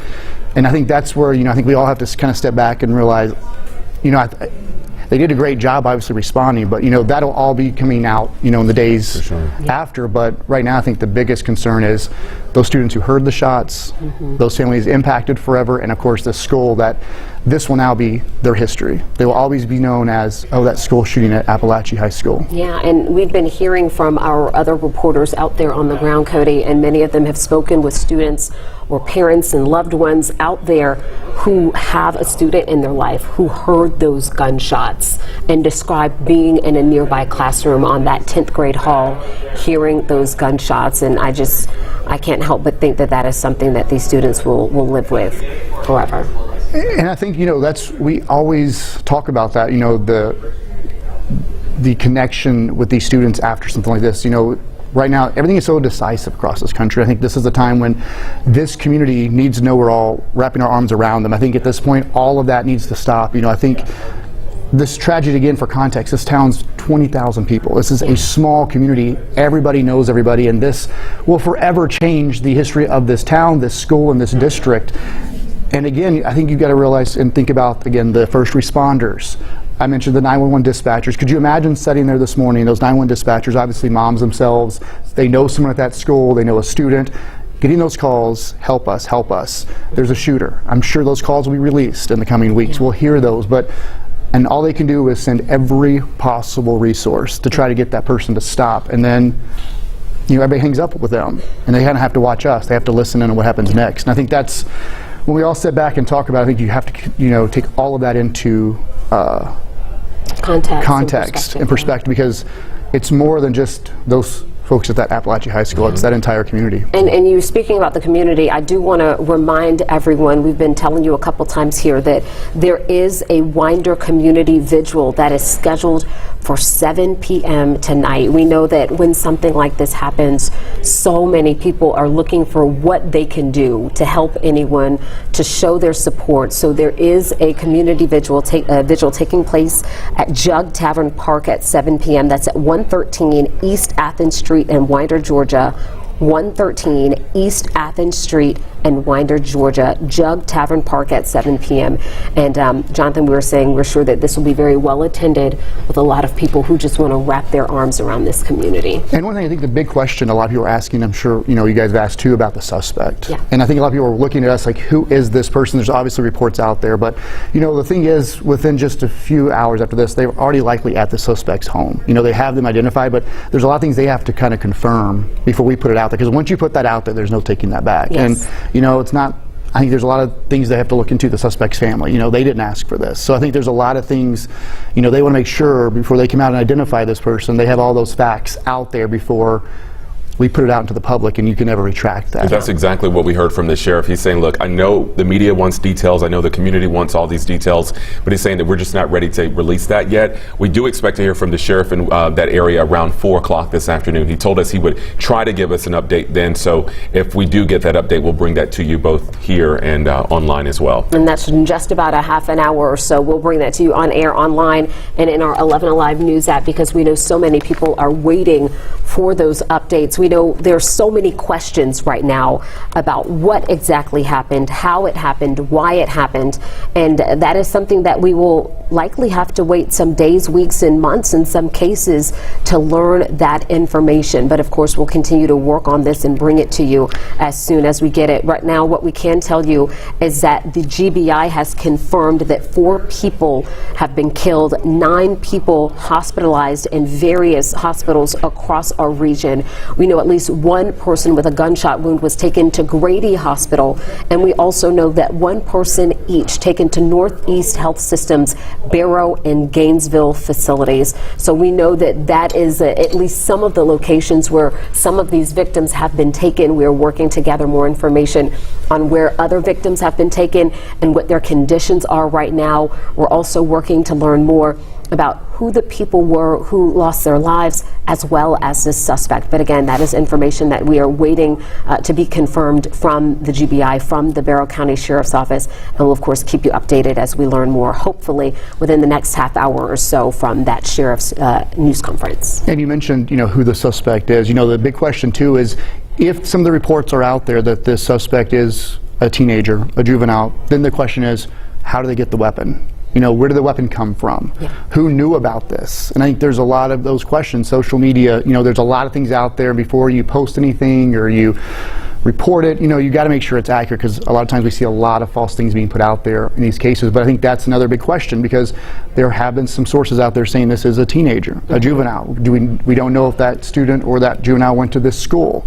And again, if that is in fact true, how did this kid get the gun? Yeah. And we can ask why, but it goes to show you it can happen anywhere. And at this point, it's not always important at this moment, but I think there are a lot of questions that have to be answered for that community, for those parents too, and especially for the victims who, as you know, they're going to want answers to. They sent their kids to school this morning. And their loved ones. They're supposed to be safe. We also know that educators are out there. Staff members, support staff are also a piece of this, a very big piece of this. And again, we are working to learn more about who exactly was involved in this situation, especially when it comes to those who lost their lives on a normal day. And I did ask Rita about that. There's all reports out there. We've seen sourcing, and she even told me that her son said it's not just students. There are faculty members. Not sure exactly their role at the school, but it's not just students who were shot. There are faculty members among the victims inside that school. And again, I think it's hard to wrap your head around, especially it's the small communities that will forever be impacted. And again, also those first responders, you see all this response here. You saw Gwinnett County Sheriff's Office, Gwinnett County Police, state troopers. Basically anybody that was within driving distance, they heard that call go out, because a lot of times dispatch does not have to dispatch those individuals. They hear that call, no one has to tell them to go. You know, those agencies went there, and again, every single, hundreds of them knew driving there, they weren't sure if they were going to be the first ones, but they knew when they pulled up to that school what they were about to have to do. And that's the other heroes here, because it could have went two ways for those first responders. Unfortunately, none of them were hurt. And that'll be the story too. How did they get the suspect? Well, it's not always important. I think it does show you they went there, they engaged, they likely saved lives. And you know, again, sometimes it's easy to sit back here and question the response, but I don't think you could have seen it, because if you look at social media, I mean, from everywhere, Jackson County, Hall County, people are like, where are these, is there a chase? And it was first responders coming from different communities for one goal. Stop that shooter and save those kids' lives and faculty members inside that school. Cody Alcorn for us tonight. Great perspective for us, Cody. Thank you. Right now, we want to get back out live to our Molly Oak, who has been there outside the high school all afternoon. So, Molly, I know you've been speaking with students and parents. What's the latest for us? Yeah, we have been talking with students over the past couple of hours as they've slowly but surely started to get released back into their loved ones' arms. I want to get straight to the sound that we heard from Camille. Here's what she heard inside the school. Well, first, how you doing? I'm good. A little traumatizing. It's not really something someone should ever have to go through. It's not something I ever want to go through. Yeah, it's traumatizing. A lot of people were crying. Were you one of them? Yeah, I was one of them. I was crying. I didn't want to die that way.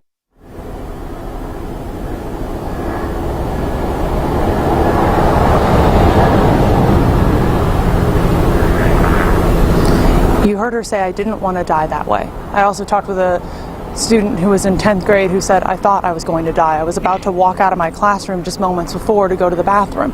It's that scary thought that's starting to set in with students now, hours later. One girl said she heard the gunshots, but it didn't even hit her that something was happening until law enforcement came in and told them to run outside. That's the feeling here. Now I want to step aside because we are right across from the school so you can get a look at what it's feeling like and what it looks like out here. Still a really heavy law enforcement presence. Now we are getting some news from CNN. They are reporting that Apalachee High School did receive a phone call this morning that warned about shootings. CNN is saying officials are telling them that.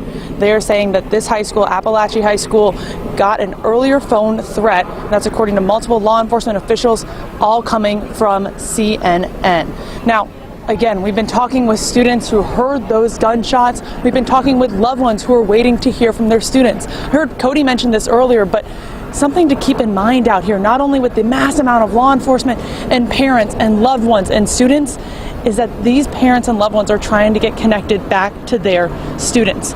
Signal out here is rough. Texts are not going through. Phone calls are barely going through. So that's just adding to an already heightened stress environment when you're talking about something so harrowing, so awful happening going on. You, one, can't get to your student, you can't get to your child, you can't get to your grandchild, you can't get to your friend's child just to see if they're okay, and you're not even being able to hear from them either because those texts and phone calls aren't going through. Some of the students also telling me that they didn't have their phones on them at the school, or when law enforcement came in, they had to leave their phones behind or weren't able to grab their phones. So they're telling their parents there's a shooter, but then they're not able to text them again because they left their phone in the classroom when they had to get out.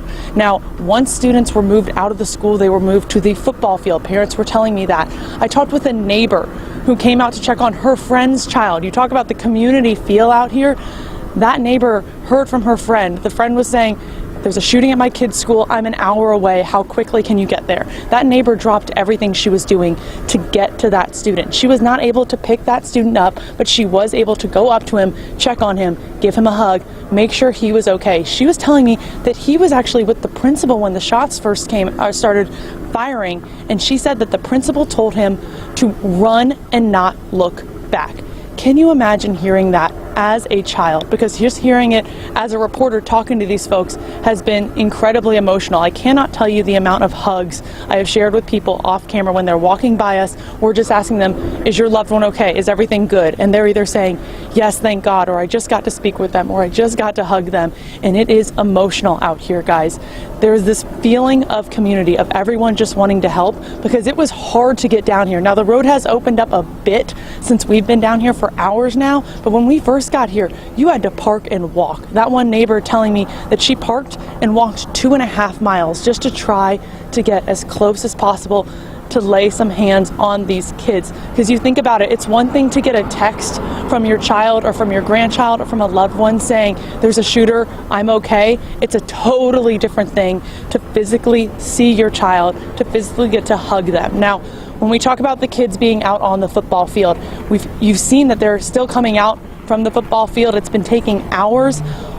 One of the folks I talked with whose loved one heard the shots, they said they were able to check in on them on the football field, but that child had to stay out there because they were going to get questioned by the GBI. So they said that could take a couple of hours. Now, it's been a couple of hours since I spoke with them, but that's maybe one of the reasons why this is taking a little bit of longer than many people would have expected, which of course always feels even longer when you're just waiting to see your kid again. So it does sound like they're at least letting parents go up and reunite with the kids if they are still getting questioned and having to wait for a bit before they can actually be released and come home. Now, some of the kids I was also talking to said they don't plan to come to school anytime soon. They're still really processing this and trying to sit with this. But again, a really heavy presence here. We're talking local, state, and federal here, all coming in on this investigation, and the entire community really just hurting today, guys. Understandably so. Our Molly Oak live for us at the school where she's been talking with students and parents all afternoon, hearing story after story. Many of those students who heard the gunfire, some who were close by and really saw what happened, others just running for their lives, not knowing what was going on. As she mentioned, there is still a large police presence there at Apalachee High School in Winder. Also, there are still a number of students. We saw a live shot about 30 minutes ago of, I'd say maybe 30 or 40 students still on the track near the football field waiting to be reconnected with their parents, as we have seen little by little that number go down as those parents have been showing up to the school for the last 5 hours. And right now we are continuing to hear from our various local leaders. We have a statement from Senator Reverend Raphael Warnock we want to show you right now from his response. He says, "My heart breaks for the families of the victims at Apalachee High School, and every student and the entire Winder community is in my prayers, but we can't pray only with our lips. We must pray by taking action." That coming from Senator Reverend Raphael Warnock. He went on to say, "Until we center the people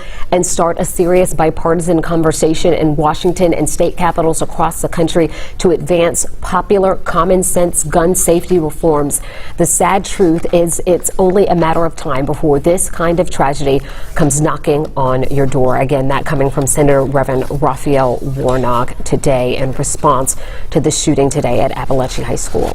We have also, Jennifer, heard today from a number, as you mentioned, a number of elected officials, including Governor Brian Kemp, Atlanta Mayor Andre Dickens, all the way up to the White House.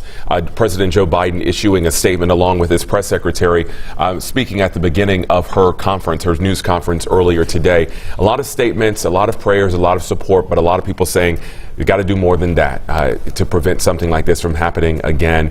As you're taking a look at some video from earlier today, shortly after this all unfolded, around 9:30 this morning, when the first calls came in to police about shots being fired there at the high school, shortly thereafter, police responded and were able to engage with the shooter, the suspect, who we understand is now in police custody. All right, we want to get now to Dr. Cedric Alexander. He's the former DeKalb County Public Safety Chief. Dr. Alexander, can you hear us?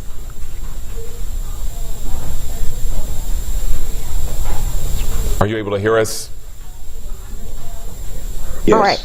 Dr. Alexander, thank you so much for your time in reaching out and speaking with us today on what is really a terrible day for the community in Barrow County. What kind of insight can you give us and share with us as local law enforcement there and partners around the Metro Atlanta area are working to begin this investigation? Well, yes, this is still at the beginning of this investigation, and hopefully we'll learn more here pretty soon. When they do a press conference and give us more information around maybe as much as they're able to share around what occurred and the number of people that were injured and sadly the number of people that lost their lives as well. You know, here we are again at another school shooting here at a public school, a private school, or any institution in this country, and we seem to just cannot figure out what is it that we need to do to reduce the likelihood of these types of events. So I think what you're going to hear is what took place, and hopefully they give us some timelines around some of this. But this is going to be an ongoing investigation that involves local agencies there in Barrow County and, of course, throughout the state, and from our federal partners as well. So I think here shortly we may learn more. But this is a sad day for that community, for the state of Georgia, and for this entire country. And we're all upset and sickened by hearing these ongoing types of school violence where you have a shooter that do so much harm to so many people across this country and in that community as well. We all are traumatized by it, to be honest with you. And we know a lot of times when shootings like this happen, in particular, where you have a lot of people impacted, police don't tend to release a lot of information early on. We know we're going on 5 hours until this happened, or from this happening, and we still don't know a lot. Explain the process of an investigation like this and why it may be a little slower to get some of that information out. Well, certainly what you want to do when you have this type of a horrible event that take place. And I myself, some years ago, when I was chief of police there in DeKalb County, Georgia, we had a school shooting. And even though no one was severely injured or killed, the impact was the same. So when a chief or a sheriff or someone in a leadership position has to step out to the public and be able to share as much information as they can, because number one, the public needs to know as much as we're able to share, as long as it does not compromise the integrity of the investigation itself. But certainly we may give limited information initially because everything is so fluid. We know as much as we can. We still could have a bad guy on the scene. We still could have casualties. We just don't know. Or we could be fully engaged in a firefight. So we just have to be able to be cautious so that we don't overstate what is taking place. But as we learn more and more, it becomes very important for law enforcement to share that with the community. And communities understand that. But you're not going to get away with not saying anything at all. You have to be able to share some skeletal information, and as more information is gleaned here again, as long as it does not impact the integrity of the investigation, they are able to give the community more and more. And hopefully by 4 o'clock this afternoon, Eastern Standard Time, we'll know a little bit more than what we knew this morning. Yeah, that is what we're looking forward to. And when we're talking about what we know so far, we know that it isn't just Barrow County Sheriff Office. We know that there are also state, other municipalities, and the federal government law enforcement arms that are also working to help in this investigation. What can you say about how these partnerships come together? Because they're not the same, but they're all working toward that same common goal. They're all responding to the same situation, sometimes at various times. How does that kind of come together? Well, if it happens in any jurisdiction, certainly that local agency has control or command of that incident and that scene. Subsequent help that comes from the state and the federal government is very important help, and particularly from neighboring agencies as well, too. You may need more police officers in order to set up a perimeter, or you may have to join your SWAT teams together, depending on what the mission may be at that particular time. You may have to have additional EMS units available. So if there are casualties or injuries, you're able to extract them and get them the medical attention they need as quickly as possible. But all these agencies serve a very important role in supporting each other. And of course, the federal partners, whether the ATF, the FBI, whomever, play a significant role with these resources that they have available to them, that they make available to all local agencies across the country when they're involved in these type of incidents. Dr. Alexander, we appreciate your time. I'm going to let you go, but one final question. Is there anything that you think families and members of this Barrow County community should keep in mind or remember tonight? Well, let's all keep each other in our prayers, and certainly keep that community in our prayers. It's going to be a long recovery for that community, as it will be for the rest of us. but let's keep them all in my prayers. Let's move forward, and let's also make sure, and I would encourage them to make sure to reach out to their elected officials, because more needs to be done around the accessibility of weapons in our communities across this country. Thank you for having me. Dr. Cedric Alexander, thank you so much for your perspective and your time today. Thank you. Right now, you're taking a look again at some video from earlier today over the scene there at Apalachee High School shortly after this happened. This is a look at the sheer number of students who were there earlier this morning. This was around 10:30 or so. Some 1,900 students at the high school all shifted there to the football field, waiting to be reconnected with their parents. At last check, about 30 or 45 minutes ago, we saw that it was down to just about 30 or 40 students still waiting to be reunified with their parents. We do know several schools in the area were on lockdown as a result of what happened at the high school, including an elementary and middle school in the area. We are still waiting to get an update on those schools, whether the lockdown has been fully lifted and those students have been allowed to go home.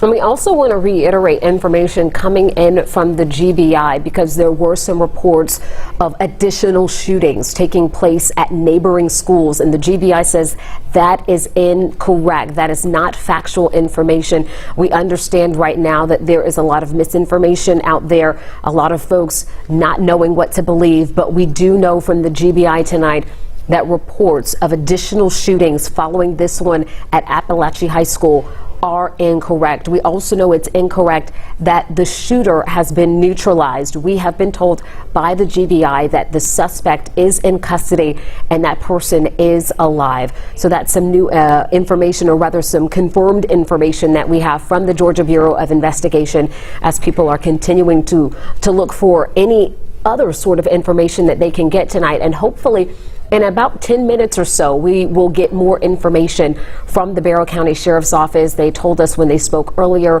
that perhaps around 4 o'clock we might get some new details. We may have an opportunity to ask questions, and so we are standing by for that, and we will bring it to you live on air and online at 11alive.com and inside our 11 Alive News app as soon as that begins. We are also getting some new information coming in from our Zach Merchant, who is at one of the hospitals, telling us now confirmed that Northeast Georgia Health System now treating 3 Apalachee High School shooting gunshot victims. 2 are at the Northeast Georgia Medical Center Barrow location. Again, earlier he had told us it was 1, so now 2 at that Northeast Barrow location. 1 is at the Northeast Georgia Medical Center Gainesville location. We also know, according to him and the officials there at the hospital system, that 5 patients have been self-transported to Northeast Georgia Health Systems with what they're calling anxiety or panic attack symptoms related to the shooting. So again, these are not just people who were directly physically impacted, but I guess you could say impacted by panic attacks, anxiety, and just a lot of stress and worry that's happening right now. And these people having to take themselves or another loved one, taking them to the hospital as a result. And we've been talking this afternoon about the lasting effects, the mental effects of those who have witnessed this. We heard from our Cody Alcorn reporting, speaking with a parent, that their child saw blood and saw bodies in that school. And so these are ramifications that you may not think about right away, but we are seeing these ramifications play out as people are having to take other students who were a part of this and other people who were connected to this to receive treatment for, as you said, panic attacks and things of that nature. And something you don't think about sometimes, that, you know, just so many impacts, as Cody said, people who are just worried, they're fearful, they have so much anxiety, not knowing maybe how their loved one is doing in the hospital and how this is going to turn out. Again, we are expecting another update around 4 o'clock. So any moment now in the next 5 or 10 minutes, perhaps, from the sheriff and other law enforcement. We have been working our sources with the FBI and with other Georgia law enforcement trying to get more information. But until we can confirm information, we will not be bringing that to you, because as you said, Jennifer, there's a lot of misinformation out there. There's a lot of rumors out there, but we want to give you the very latest. And the very latest this afternoon and from the GBI is that we believe 4 people have been confirmed dead. Again, that That's what they've confirmed, along with 9 in the hospital and possibly more who've been injured in some other type of way. And we are showing you images right now that we have from our 11 Live Sky Tracker earlier in today. And you can see the sheer number of students who were evacuated from Apalachee High School, taken out to the football field there.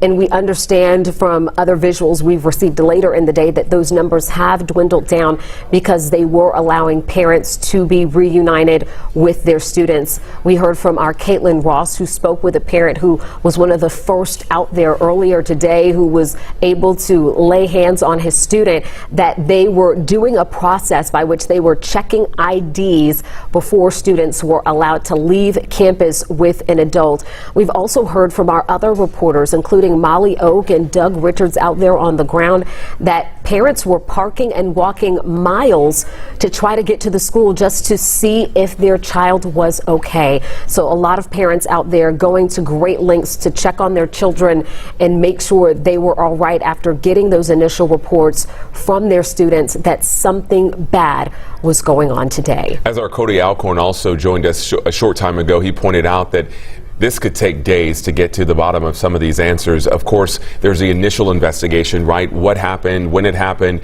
But then again, if this was a young person, if this was a student perhaps, or someone affiliated with the school, how did they get a gun? How did they get, in this situation? Those are answers we may not have for some time now.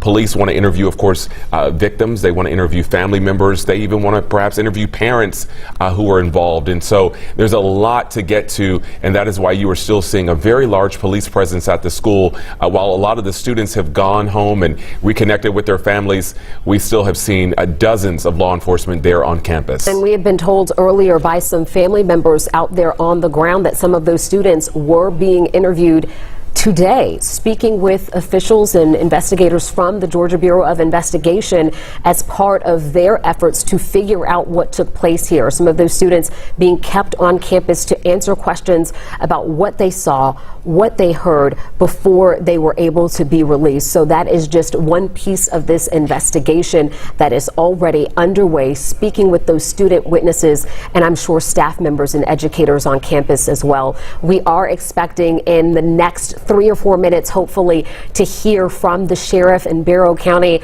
hopefully get some questions answered and bring you that information. We will bring it to you live on air and online at 11alive.com and inside our 11 Alive News app as soon as that begins. But we are watching and standing by to see if and when that takes place. Yes, we will be right here as we get ready for our 4 o'clock newscast. We will continue to stay on top of this breaking news for the next couple hours or so as we are learning new information really every hour or so. Again, the GBI confirming 4 people dead, 9 hospitalized, transported to various medical facilities across the metro Atlanta region. We are working to get additional details. We have crews on the ground out at Apalachee High School. We have crews also stationed at various medical centers across metro Atlanta, and we will keep bringing you that updated information as well as from our crews here in the newsroom who are working sources, making contacts and trying to get that information confirmed for you tonight. The news continues right here on 11 Alive and on our 11 Alive News app and on 11alive.com.